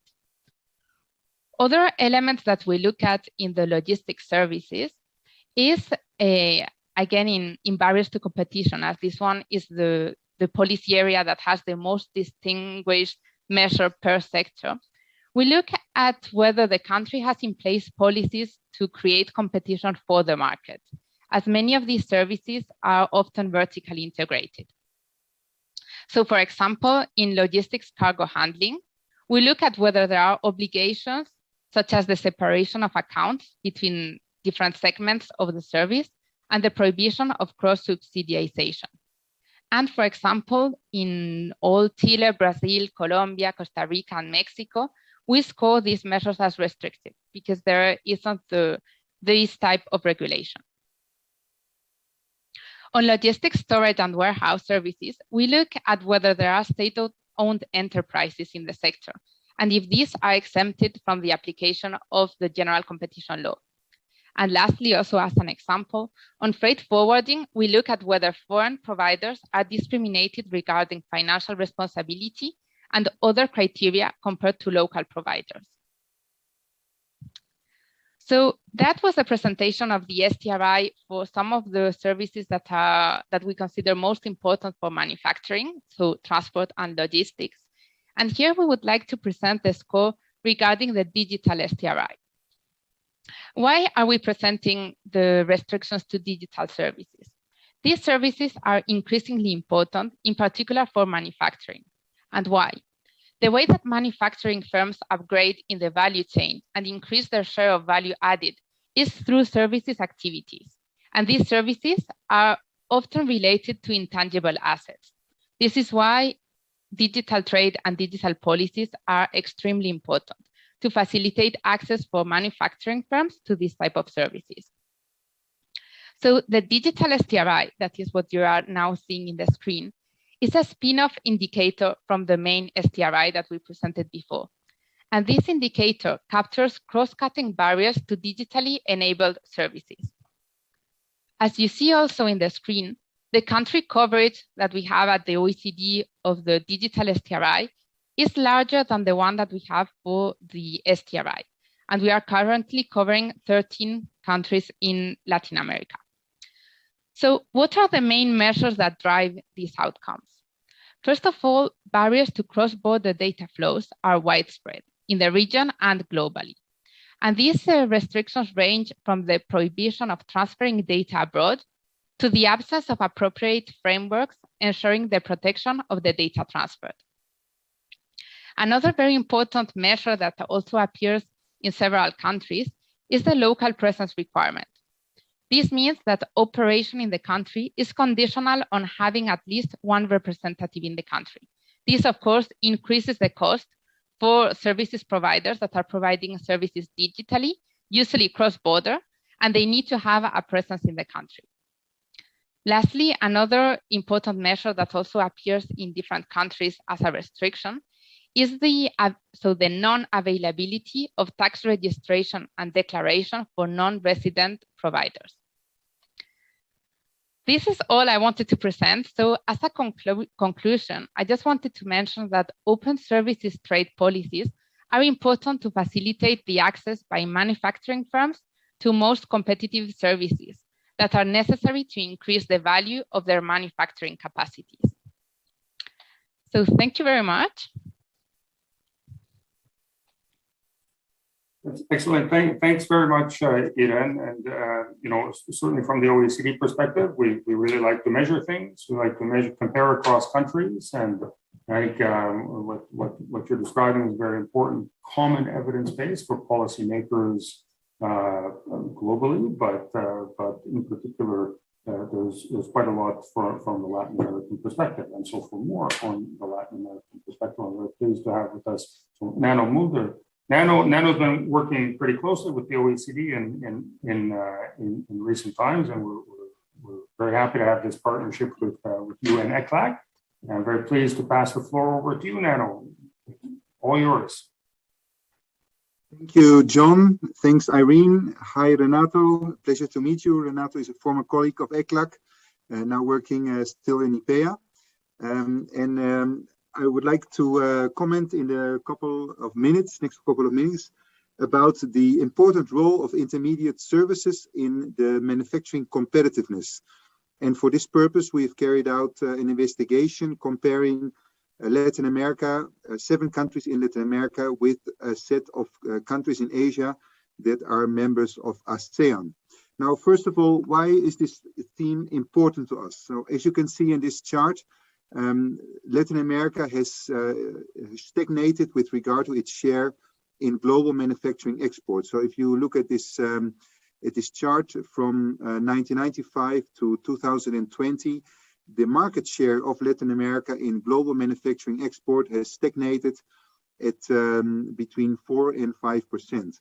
On the other hand, if we look at the market share of East Asian Pacific country, we see that there is a steady increase from 1995, from slightly more than 5% up to almost 25%, reaching sort of a limit in 2018. And afterwards, the market share has declined somewhat, and we know that this is partly related to certain trade tensions between the United States and China, which has led to a process of reshoring of some of the manufacturing imports of manufacturing activities that were important for the US market to other parts, in particular in Mexico and Central America. That may explain part of the fall in the market share of East Asia in the last 2 years, and probably this share this trend has continued. Now, Irene has already commented on why services are so important for manufacturing firms. And indeed, this is very much linked to what she mentioned according to the servicification and servitizations. And here are just some of the key reasons that are mentioned in the literature on why services are so important. So just to go very quickly through this list, the services are essential because they manage manufacturing firms to cut cost and increase productivity. So it's really about the use of using intermediate services in the area of logistics, management, engineering to save time and materials, and also to increase innovation and absorb frontier technologies that really allow a maximum efficiency. Now, also, services are very important because they allow manufacturing companies to focus on their core functions. So one example is the 3D printing technologies that are really helping some of the firms to concentrate on really elaborating the products and less focusing on the components part that is facilitated through 3D printing.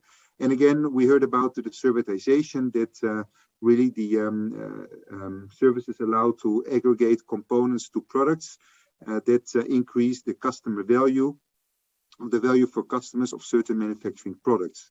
Now, as we heard also in the first session, more focused on agriculture, of course, also for manufacturing, services are absolutely essential to enter and maintain the presence in foreign markets. So this is to do with distribution, interpretation, matchmaking, monitoring, a whole range of services that are really help the competitiveness, the foreign presence abroad. And finally, we also know that with the raise of the global value chain and also the issue of the regionalization of value chains, the issue of services are also absolutely key because they allow for a smooth transition of data flows, of goods flows, and that really help the business to run smoothly. And now often this is summarized also by the famous smile curve that many of you have seen. And what is important to note is that the smile curve of the value added creation along the supply chain, the value chain in manufacturing has dramatically changed since the digitalization and since the rise of the internet. And nowadays, in sort of a 21st century value chain, we know that most of the value for a manufacturing company is really on the upstream and downstream segment, and it's actually there where the highest concentration of services is, and where most of the value is created. Whereas on the other hand, really the sort of the hardware component of the value chain, working with physical products, which is sort of in the middle, has a relatively lower generation of value added for manufacturing companies. So this is why services are so key for manufacturing companies. Now, we wanted to investigate whether the stagnation of Latin America in global manufacturing exports has to do something with the role of intermediate services. And that's why we carried out this research, which is written up in this paper, which you can download for free at the link provided on this slide. Now, quickly going to the results of this research, which is based on also, as Irene mentioned, on the trade and value added database, which gives exactly the inter-industry relations between manufacturing and other industries.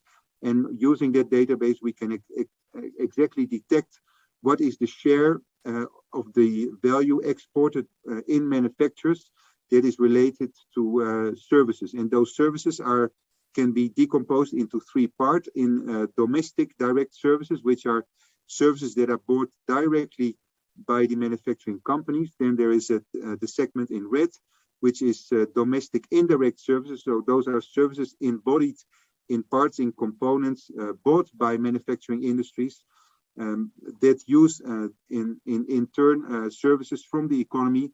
And then there's also a component of imported services that are used by manufacturing companies. And all these services are incorporated into the value of manufacturing exports. And what you can see in this chart is what is the total share of a manufacturing export that corresponds to these three types of services.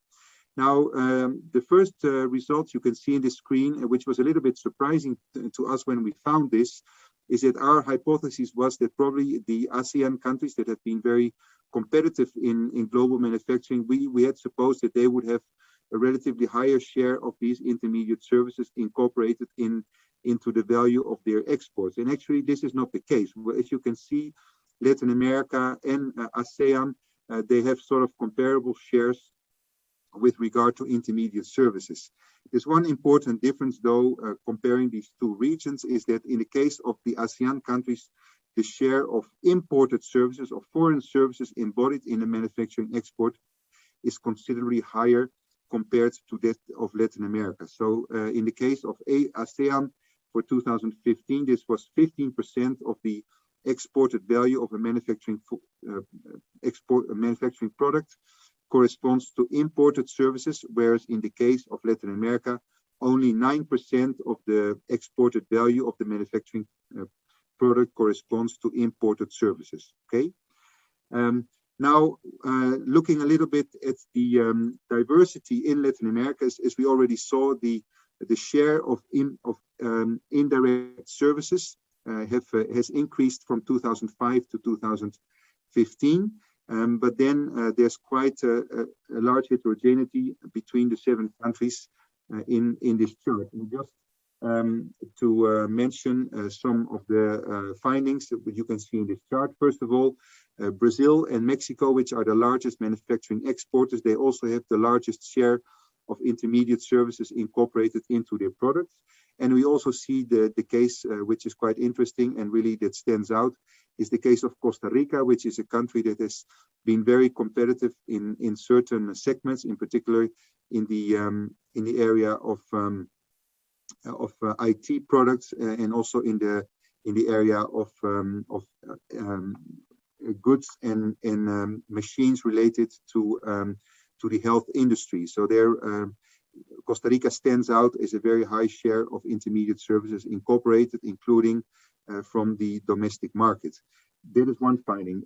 Second, what is interesting to note is that Brazil is the country with the highest share of indirect domestic services incorporated into its manufacturing exports. So 20% of the value of an average manufacturing export by Brazil corresponds to these indirect services, which are services incorporated into products that are bought by Brazilian manufacturing companies.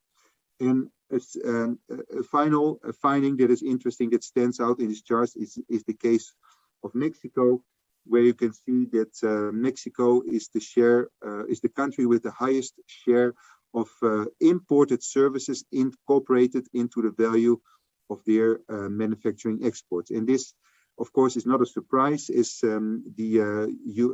Mexican manufacturing is highly integrated into North American production networks. And these do include not only goods, but also services. And finally, I would like to just give some hints of why the incorporation of intermediate services is so important for the issue of competitiveness. And as you can see in these charts, is how important is the issue of competitiveness and how is this linked to the issue of servicification. So servicification relates here to the share of intermediate services that are incorporated in the value of the manufacturing export. And as you can see here, there's a clear contrast on the one hand between Latin America and on the other hand, ASEAN, that we see that to the extent that a higher share of intermediate services is incorporated into the product. The competitiveness is positioned in terms of the increase in the share of world exports is considerably larger.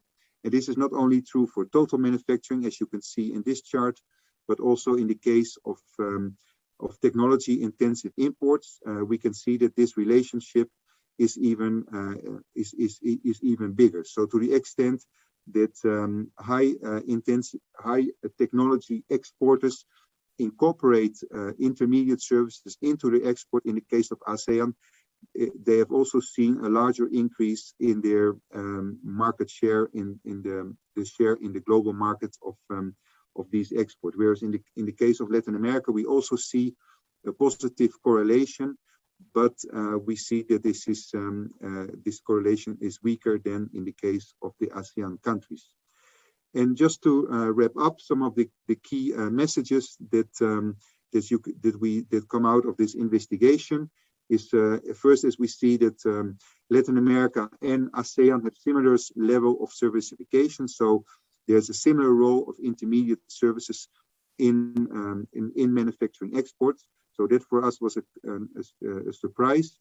But we can see that there even though the aggregate level of servicification are similar, there are some important differences between Latin America on the one hand and ASEAN on the other.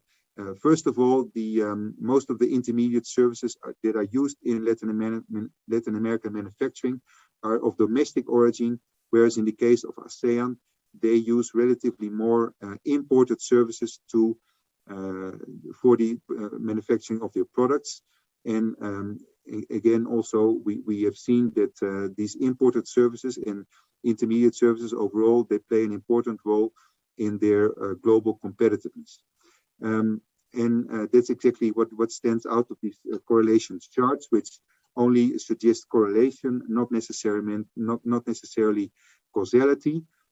So we see that in the case of ASEAN, there seems to be an important correlation between the two levels of servicification on the one hand and competitiveness on the other. And this relationship is particularly important in the case of high-tech and medium-tech industries. Now, again, as we saw that in the case of Latin America, this correlation is substantially weaker. And work we have been undertaking more recently is to shed light on why this relationship is apparently weaker in the case of Latin America. And here, our collaboration with the OECD with regards to the possible restrictions with regard to the import of certain key services that are absolutely essential for the competitiveness of manufacturing companies, they may play a role. And also other work we've been doing with CAF and Jorge Arbachi in particular in 2020 and 2021, particularly on the case of Brazil, we have seen that apparently some of the domestic services stand out to be relatively little productive and also costly. And maybe Renato, he can comment a little bit on the famous, as they mentioned, the Custo do Brasil, which is often alerted to as services that are available on the domestic market, but which apparently are relatively far from the global boundary of productivity and innovation, and also are related to relatively high costs. So this maybe has to do with issues of certain services that are shielded from foreign competition, as the indexes presented by Irene could refer to, but maybe there are also issues related to competition that also play a role. And this is certainly a research agenda that needs to be worked on in the next couple of years. And we hope that intermediate services can play a more important role. And I think the exceptions of Costa Rica that has really showed to be very competitive as a very small country, but in niche markets really suggest that there may be an issue in that case of where services really have played an important role in increasing its market share in foreign markets, and to a minor extent as well in the case of Mexico. Although we have also seen in Irene's presentation that there also seems to be some issues that may hold back the competitiveness of certain service providers within the domestic market. And with this, I thank you for your attention, and I will be looking forward to the discussion. Thanks, John. Thank you very much, Nano. You've done a really good job of putting things together. So you then started with some of the measurements on services and digital, and you took us right into what you can see from the trade value-added statistics, especially the policy implications and the cross-regional comparisons, which is a really good guidance. One of the things about having consistent measurement agenda across different countries and economies is you can start to identify some of these differences and what's working, and start thinking about why and what direction policy reforms might go. Nano has given us already a nice segue into the presentation of Dr. Baumann. So Renato, I'm pleased to hand the floor over to you. We look forward to hearing your perspective, and after that we'll go to some question and answer. Renato, the floor is yours. Thank you very much. Nice to see Nano after a few years, being colleagues at ECLAC. My presentation won't be as colorful as Irene's and Nano's. As a matter of fact, if I got it right, I understood that I was asked to present a bird's eye view of the issue. So trusting on that, I have prepared a few paragraphs. And I'm going to do something that I normally don't do, which is reading paragraphs. And I was afraid that I would be repetitive with Irene or Nano. And I'm glad to see that I might add some additional issues here for the debate. So if you allow me, let me start by saying that services represent an important share of value added, not only in technologically advanced industries such as information and communication technology equipment, but also in more traditional sectors of manufacturing, agriculture, and as a matter of fact, in most, if not all, productive sectors, given that the broad influence of services comprise not only productive techniques, but also transportation, distribution, retail, financing, and back-office support functions. Indeed, the efficient provision of services has become an essential component of productive competitiveness. Production in value chains, be it global or regional, has intensified the relevance of services as one production factor. Services represent around 2/3 of global GDP, but only a much smaller share of world trade, even though it has become a dynamic component of it. One reason why international trade in services has been limited is that many services necessitate physical proximity between producers and consumers. Some services continue to be delivered locally. International trade in services refers to the supply of a service between a provider and a consumer that are based on different countries by definition. Technological advances have made it easier to supply services across borders, thereby opening new opportunities for national economies and individuals. The scope for growth of trade in services is therefore vast. In the last 3 decades, there has been an impressive increase in preferential trade agreements in bilateral and multilateral terms. Yet, some countries prefer adopting the mechanism of negative lists to settle market access and national treatment commitments. Regional trade agreements have also made deeper inroads into establishing discipline on domestic regulation, e-commerce, telecommunication services, and the movement of individuals supplying services.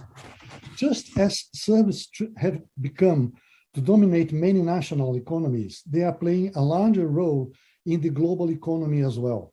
Many factors are driving this, but the game changer is technology. Digitalization has become a central issue in this matter. The basic question about negotiating trade disciplines and services is that the determining factors of such trade are, quote unquote, behind the border elements, comprising domestic legislation and institutions in each country. The greatest challenge that governments and policymakers face in the internationalization of the service sectors is therefore the underlying political economy, which is probably even more binding than in the case of merchandise trade. An additional important issue, both at the national and global dimensions, is that the increasing use of digital technologies usually implies a lesser need for physical presence, the provision of non-remunerated services to customers, any intangible assets that are often hard to value. These features make it difficult for policymakers to accurately assess the tax liabilities of the individuals and companies concerned and to collect tax revenues. In summary, the bigger importance of services in our daily life has meant the incorporation of several unprecedented issues to the economic policy agenda. Be it the challenge to obtain precise statistics, we have to rely upon balance of payments statistics or national account statistics, and none of them is sufficiently detailed so as to provide a reliable source of information, at least in my countries. The means to achieve international discipline for trade in services, or the difficulties to properly tax several productive activities in an efficient way. We are living with a very new environment in terms of the servicification of production, a new environment of global producers beyond tax capacity of national governments, the influence of global social programs, so to speak, even influencing domestic elections and so on and so forth. And this new normal is totally unprecedented and challenging in terms of defining economic policy. What is clear is this is something that is here to stay, and we have to live with it, and have to, we are behind the curve by definition, and we have to find the means to deal with this very new scenario. This would be my contribution, provocation for the debate. Thank you.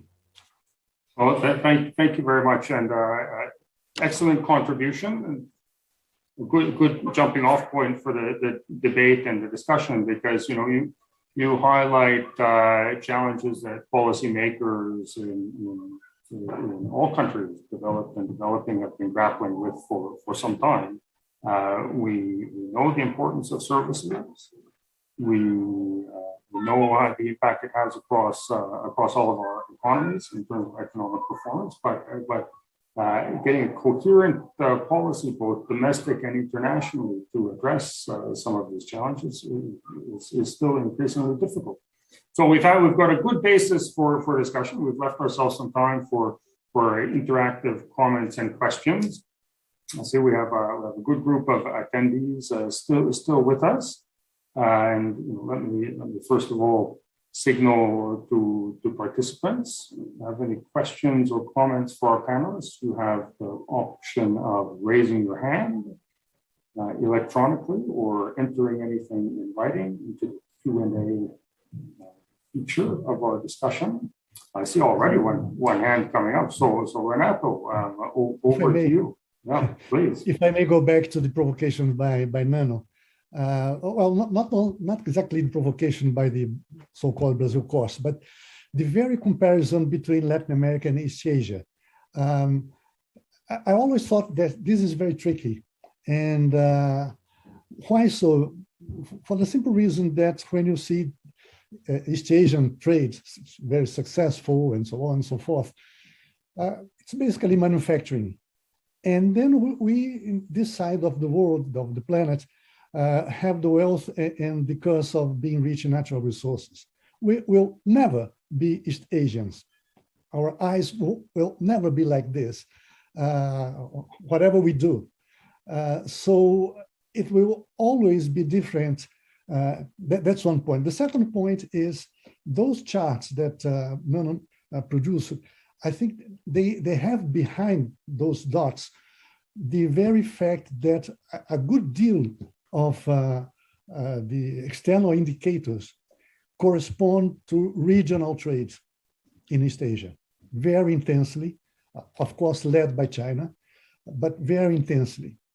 And more than that, complementary to the point that when China grows, it buys components from other neighboring countries, which is the opposite here. A, we don't have complementarity. B, we are closed. And C, at least here in the Southern Cone and Mercosur, we have the biggest economy, Brazil, selling, not buying components to the neighboring countries. So it's the opposite effect that we have here. I mean, of course, I'm going out. It applies to service, but it applies, of course, to every other kind of industrial commodities. If I may react, Sean?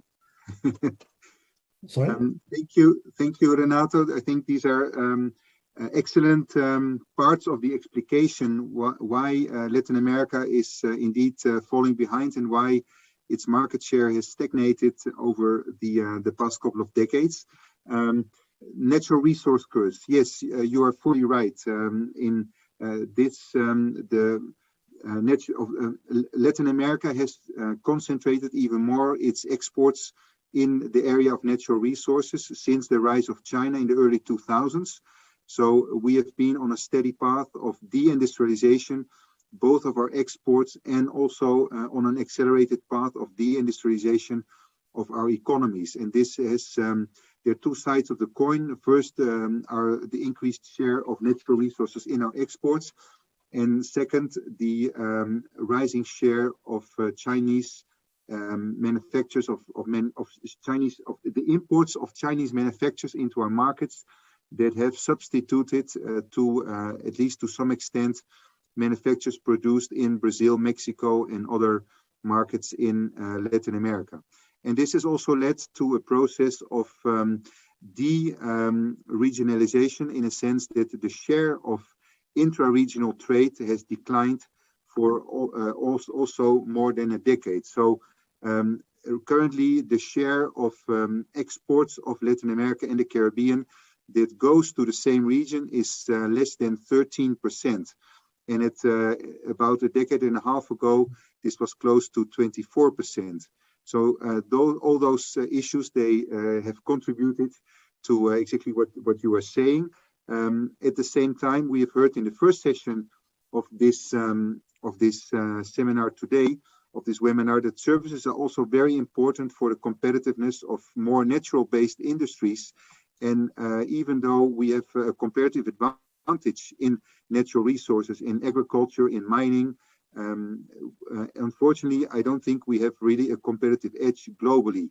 So, of course, we know that Brazil has very powerful institutions that are doing really first-level research and innovation, like Embrapa, and there are some other institutions as well in Latin America, but these are really exceptions. And I'm not sure whether these innovation efforts have really translated into an increase in market share on the global market. So I agree with your view, and this certainly contributes to our faltering competitiveness in manufacturing.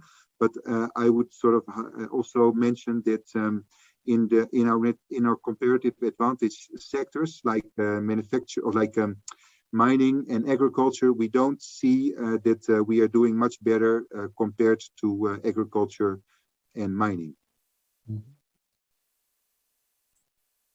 Thanks both for the question and the answer to our panelists. Just taking a survey here of the question and answer feature. So I do see one question coming in writing, and maybe I'm going to start read it out and then open the floor to the panelists. So, what do you think are the key challenges for Latin American countries to improve their levels of servicification, and how improving these levels of servicification could help to raise the well-being of companies and citizens? So we've talked a lot about kind of what we've observed in performance, but how do we get to better performance and really what matters in terms of well-being. So policy, prescriptions, and solutions. Panelists, anybody would like to go first or designate? Ladies first. Yeah, tell us how we should fix things. Yes, so I will propose a response to the answer regarding domestic policies, in the sense that a way of improving access of manufacturing firms is to also opening the market to other services that may be more competitive and that could come from abroad. So this means that reducing current restrictions that are like important restrictions, but also improving the regulatory framework at behind the border, in the sense of improving transparency, improving also the procedures and the implementation processes of maybe if there are disputes, also improving that aspect of the implementation of legislation. It is very important to also encourage foreign firms to come to the market, and therefore improving the possibility for manufacturing firms to get what would be less expensive and maybe more quality services that are necessary to increase the productivity of their manufacturing. Sometimes some of that is easier said than done, but Renato, good answer, Renato. Over to you, and then. Yes, I would say something politically sensible, but one of the reasons why Brazil has formally applied for joining OECD is precisely this perspective of having access to good examples and trying to internalize best practices. So we are in the process, a lot has been done so far. We in IPEA are doing some work in terms of building our own replication of OECD indicators, a number of OECD indicators, so as to see where Brazil fits in a number of sectors, of dimensions. But the very idea is that, I mean, if there is, and definitely there is, a political economy, a domestic political economy with resistance from a number of sectors with regard to a number of dimensions that have been shown in mostly in Irene charts. So if you can argue in terms of best practices elsewhere and convince people and legislators, so to speak, that this is the way to go, it is expected that there should be a good impact, at least in terms of showing the domestic weaknesses in terms of, say, labor qualification, etc., to deal with this new scenario. So we are in the middle of that, but the target is quite clear so far. Well, that's right, and I think the process of OECD accession, is there's a coordination aspect across all of government that takes place, and kind of it helps to identify and give a clearer picture of these interactions within the domestic economy and how that influences results, both not only in economic performance but also in well-being, which is the ultimate objective. Nano, over to you. Very relevant question, John, and I would like to point to a few issues.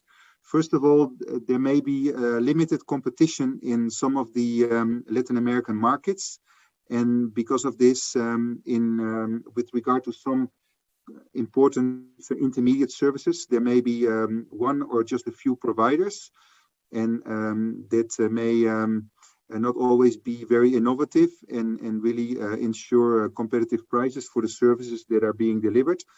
That is one issue. Another issue, which I think is also absolutely key, that there's really a lack of supply of high quality intermediate services within our markets. And just one statistic can highlight this. The share of Latin America in global exports of IT-enabled services is extremely low. So only less than 2% of the global market of IT-enabled services, so which are absolutely key for manufacturing corresponds to Latin America. So we have a very low market share if you compare that to, for example, tourism and transport services, where our market share in the world is around 5 to 6%. So when it comes to the digital services and the IT-enabled services, we are a very weak competitor globally. And this is also to do with, of course, the presence in our local markets. And often, as Irene has also highlighted, there are some barriers for foreign providers to access the domestic markets to provide the services to the manufacturing companies. And there's one issue that is sort of behind this as well, is that probably there is a lack of active policies from the government side to sort of alleviate some of the constraints that exist to produce more of these IT-enabled services. And some of this has been touched upon in the previous session, like, for example, the skills issues. There's still a very limited number of vocational schools that really produce the right skill set for the people that can be active in these industries. When you look, for example, at computer programmers, there's a very low supply here in the market, and those that are available on the markets, they often work for foreign companies that provide services abroad, and they're not available for the domestic market, and their rates are often too high for the small and medium-sized companies that really constitute like the largest share of manufacturing production in our regions.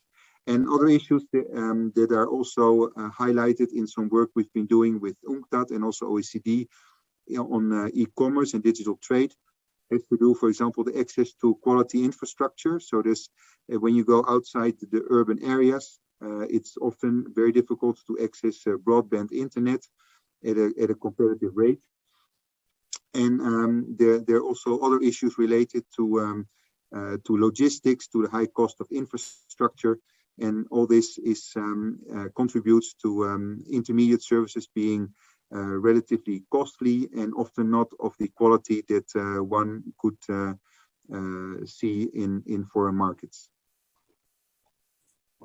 I think there's a lot of challenges there. But I'd like to dig into a little bit some of these domestic political economy issues that Renato has highlighted, because I think on domestic regulatory environment for services, intermediate or imports and exports, to a better understanding of what some of the challenges are. Over the decade that I described at the beginning, improved data, improved indicators, and some really some research and analysis that wouldn't have been envisageable 20 or 25 years ago. But notwithstanding that, compared to an international trade agenda where you have manufacturing issues, tariffs can be negotiated or reduced. And you have a lot of focus on agriculture issues, as we've heard about in the first panel.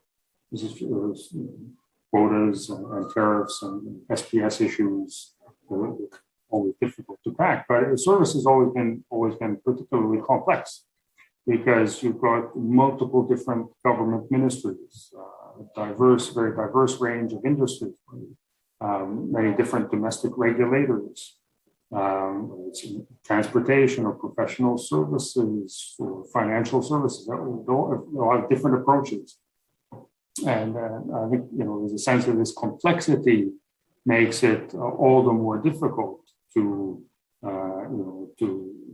advance a domestic reform agenda or to advance an international liberalization agenda.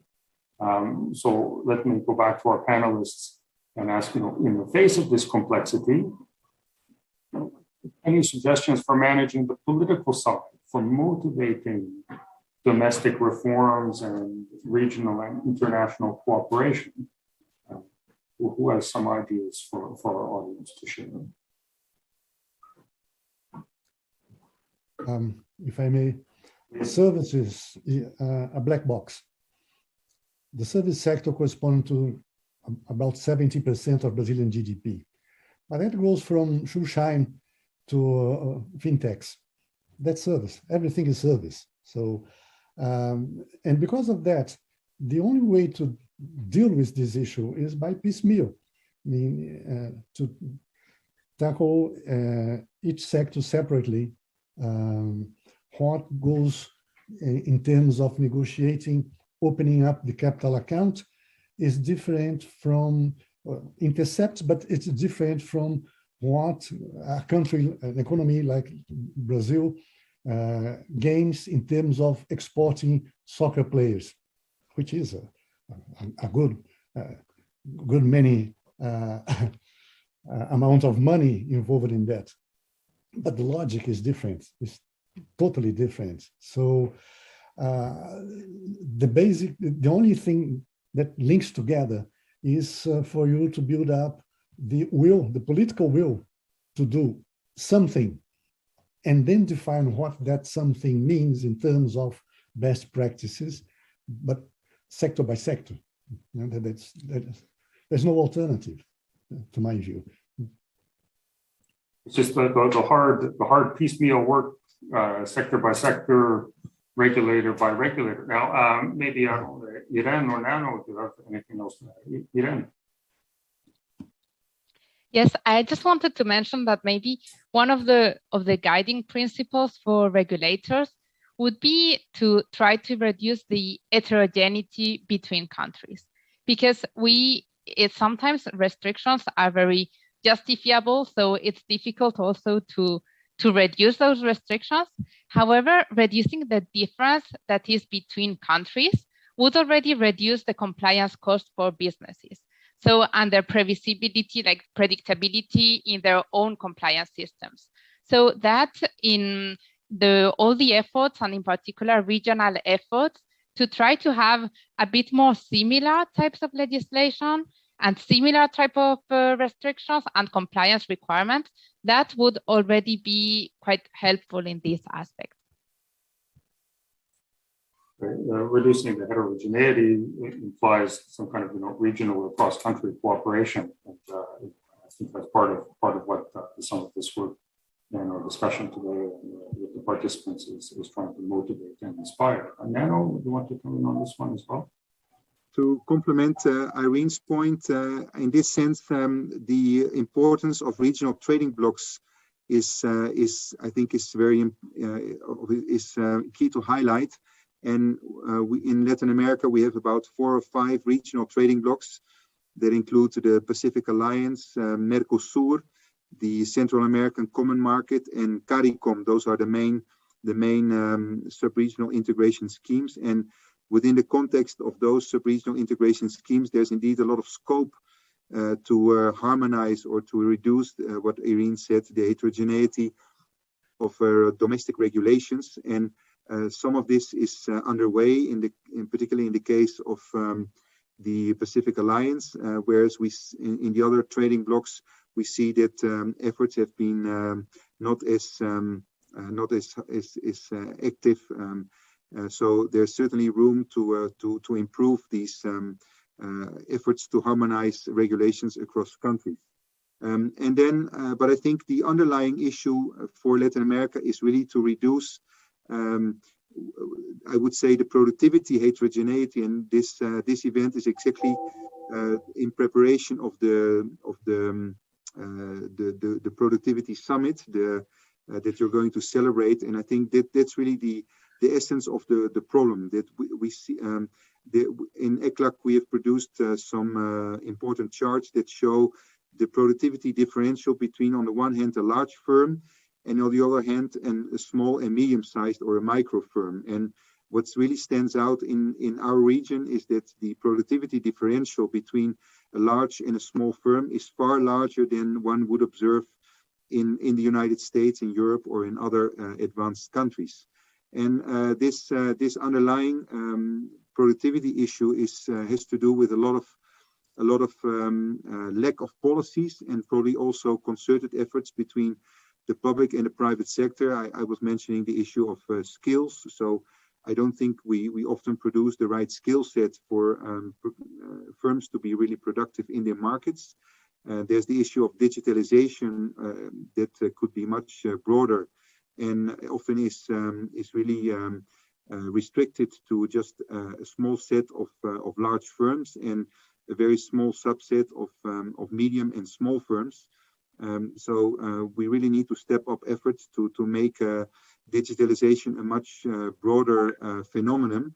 And some countries are working seriously on this issue, like Colombia. And in some sectors, there are also good examples, like in Brazil, is really the leading e-commerce market for Latin America, and not only because of size, but also because they have some of the right policies in place to make sure that also small companies can access e-commerce. So we see a very dynamic e-commerce market and a very efficient postal service, and really national policies as well of the SME authority, SEBRAE, that is working with the governments of the states in Brazil and doing very interesting, taking very interesting initiatives to improve the performance of small companies. So I think that such an approach would really be needed to reduce productivity differential and to sort of increase the base of the small producers, and to make the services sector much more performant and much more productive in our economies. And in that turn, in turn, coming back to the issue of this seminar, providing better quality services to manufacturing companies as well, so that they can improve their competitiveness within the home market and also abroad. I'm glad you bring up the small producers and the SMEs, Nano, on that a couple of times, because it does fit into this kind of sustainability kind of question, and that's really important in terms of the well-being outcomes as well. I'm just going to add one thing on this kind of motivating or facilitating the political economy discussion on services domestically based on kind of experience over the last few years. More and more, it's important to incentivize a whole of government approaches, I think, to this domestic regulatory reform. And that means, finance ministries or central agencies, first of all, recognizing the importance of services. And I think that's important why we're talking about it today and in the ministerial meeting, because you need a centralized approach to bring together all these diverse different actors that have different interactions across the different services sectors. And part of what we're seeing in terms of the advances that have made in terms of measurement and data makes it easier to motivate those discussions by saying, look, you can really see how important it is to have your domestic house in order. And to quantify what the benefits and the gains can be in terms of competitiveness, productivity, employment across all different sectors of the economy. So we've seen a little bit, and Nano gave the example of kind of the ASEAN region, and Renato made some kind of good questions on the logic of the comparisons and how far you can take some of those practices. But one thing I do know that is in ASEAN they have a regional coordinating committee on services that is specifically aims at reducing this heterogeneity and making sure that the regional regulatory environment kind of converges as opposed to diverging.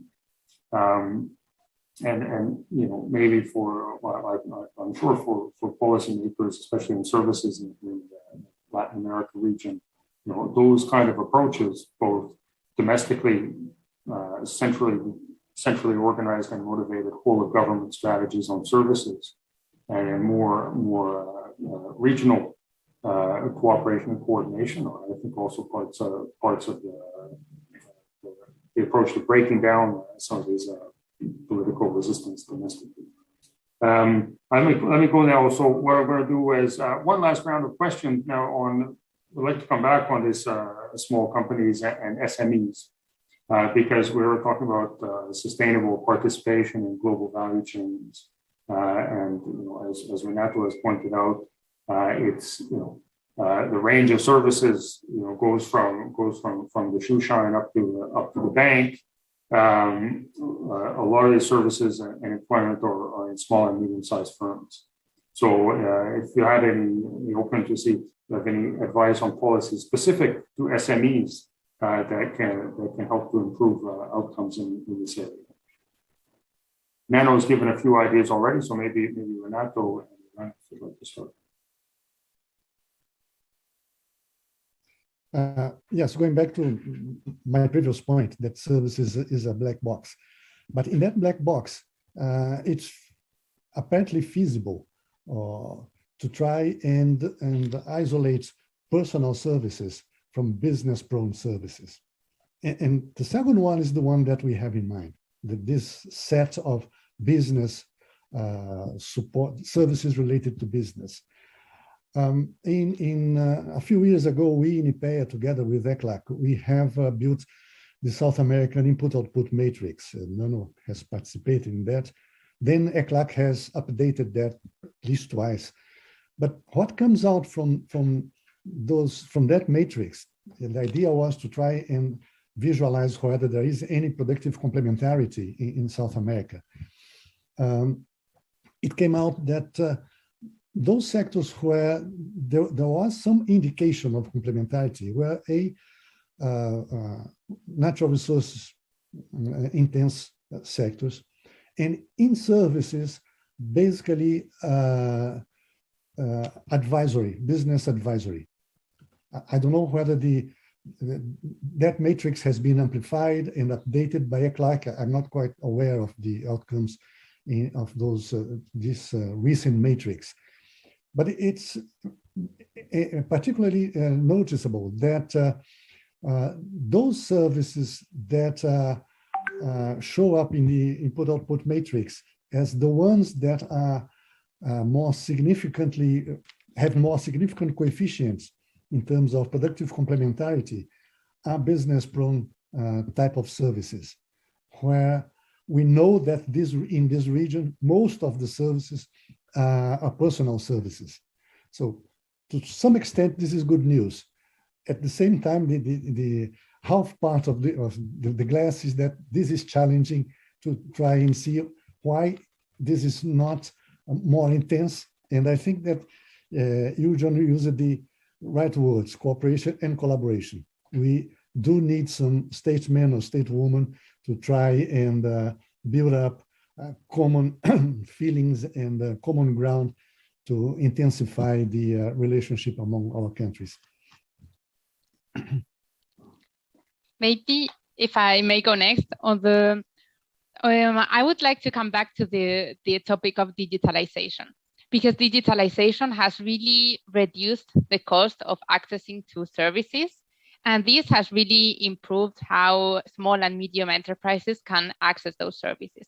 So there is recent OECD analysis, I think it's in particular from Silvia Sorescu, who was in the previous panel, that were analyzing how the SMEs that digitalized and access these type of services have really increased their productivity.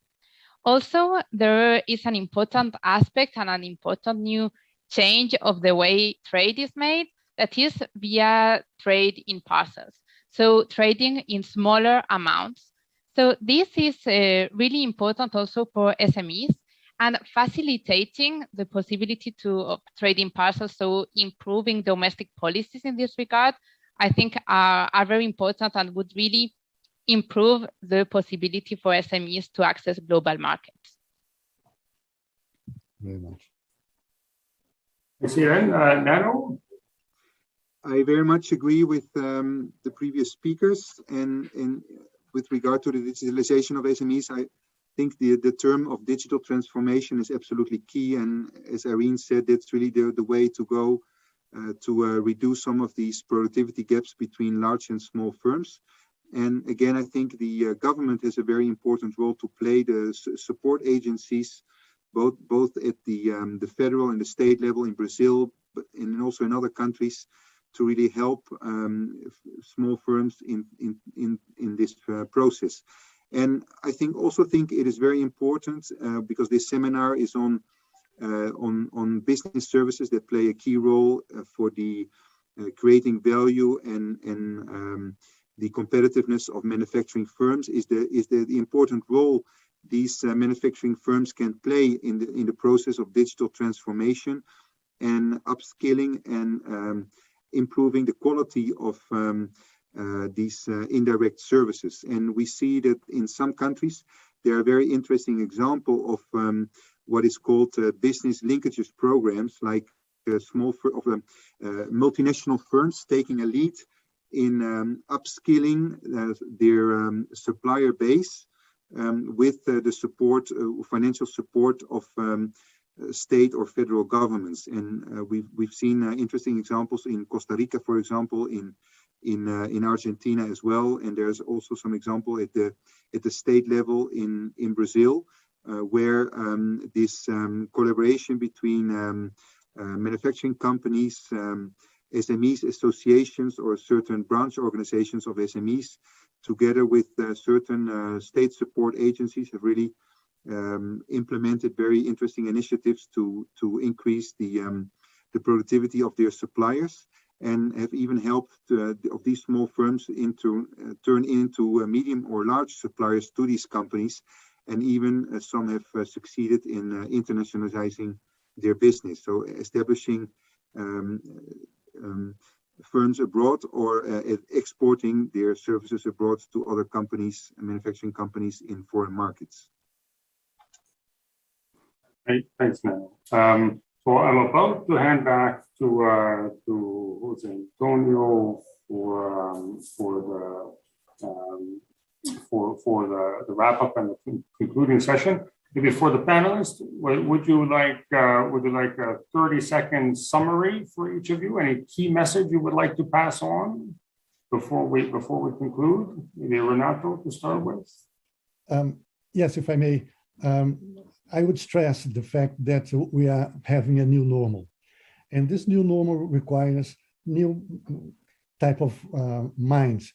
And I give a very empirical example. Several years ago, I was informed that one of the biggest couriers in the US was concerned with investing in the production of 3D printers. How come? What has one thing to do with the other?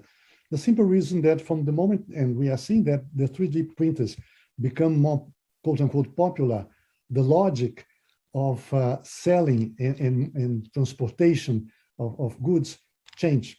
So you require new lenses to see this new normal. Things have changed. Normal coming in, changes faster than ever. And Nano, final words? Yes, I would like to suggest to policymakers and that we open the black box, as Renato was saying, and that we start formulating services policies instead of industrial policies, because industrial policies often has the bias of being focused exclusively on manufacturing industries. And what we really need in the case of Latin America and the Caribbean is services policies. And that is missing in probably more than 90% of the countries. We don't have really articulated policies to improve the performance of services industries. I have said it better myself. Thank you, Nano. Irene, last word to you. Yes, so in the same line as what Nano was saying, in domestic policies for services, restrictions remain high. So this hinders the possibility of manufacturing firms to accessing these services. So there you have it, Jose Antonio. So on things like measurement, break down the black box, more transparency, give evidence that can benefit and motivate government approaches to improving domestic regulatory environments, to improve competitiveness and productivity. Do that by linking to the benefits for sustainability and SMEs, and promote the regional coordination, reduce heterogeneity. And you're just the man to do that with the OECD's Latin America regional program and your ministerial event. So thanks to the panelists. I'm going to give a quiet round of applause to everybody for their excellent participation, and thank you so much for taking the time. And Jose Antonio, over to you to wrap us up. Thank you. Thank you very much to you, John, and to all the panelists. Indeed, just as the first panel, it was really very rich, and I really thank you. I would add to the points that you just said that this is precisely why the Latin America and the Caribbean Regional Program has a value. Hearing the voices of ECLAC and the OECD and how we use tools together to analyze what is happening in the region, hearing why Brazil is so important and having now Brazil as a candidate country for accession in the OECD and all the knowledge that this will bring and the perspectives that this will change. This is a very important conclusion as well.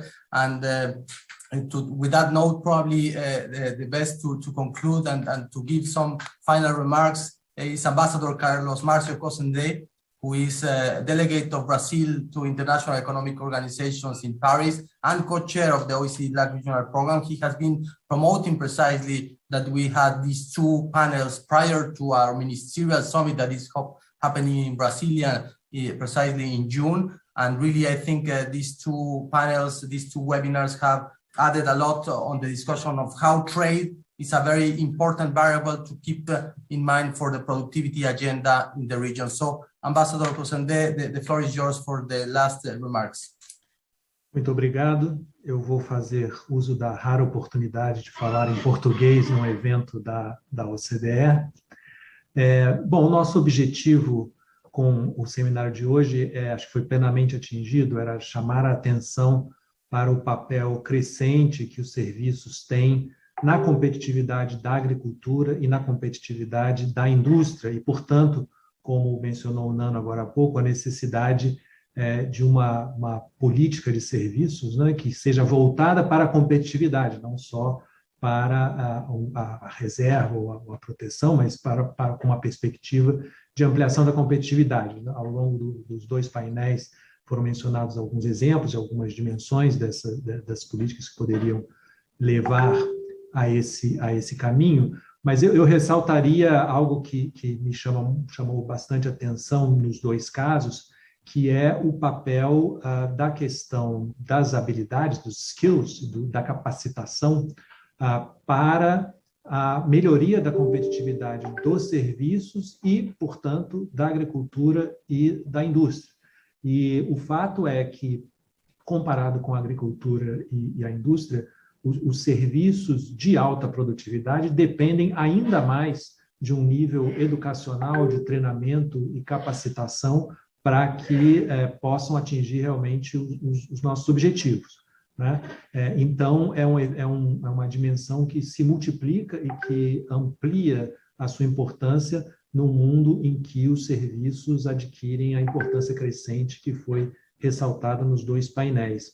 E isso me leva à nossa reunião ministerial de junho sobre a produtividade, que vai justamente envolver essa dimensão, essa questão da dimensão humana da produtividade, portanto, o papel que o desenvolvimento da capacitação e da educação tem nesse contexto, assim como o papel em que a integração na economia internacional tem em desenvolver e incentivar a melhoria da produtividade e da competitividade das nossas indústrias e, finalmente, da qualidade de vida das nossas populações.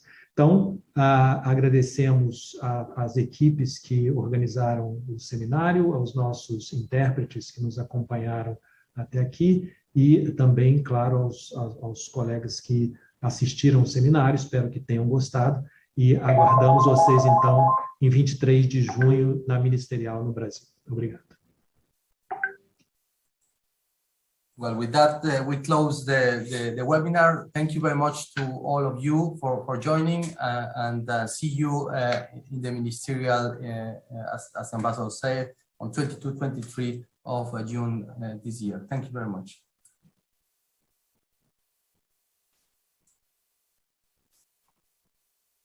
Thank you. Bye-bye. Recording stopped.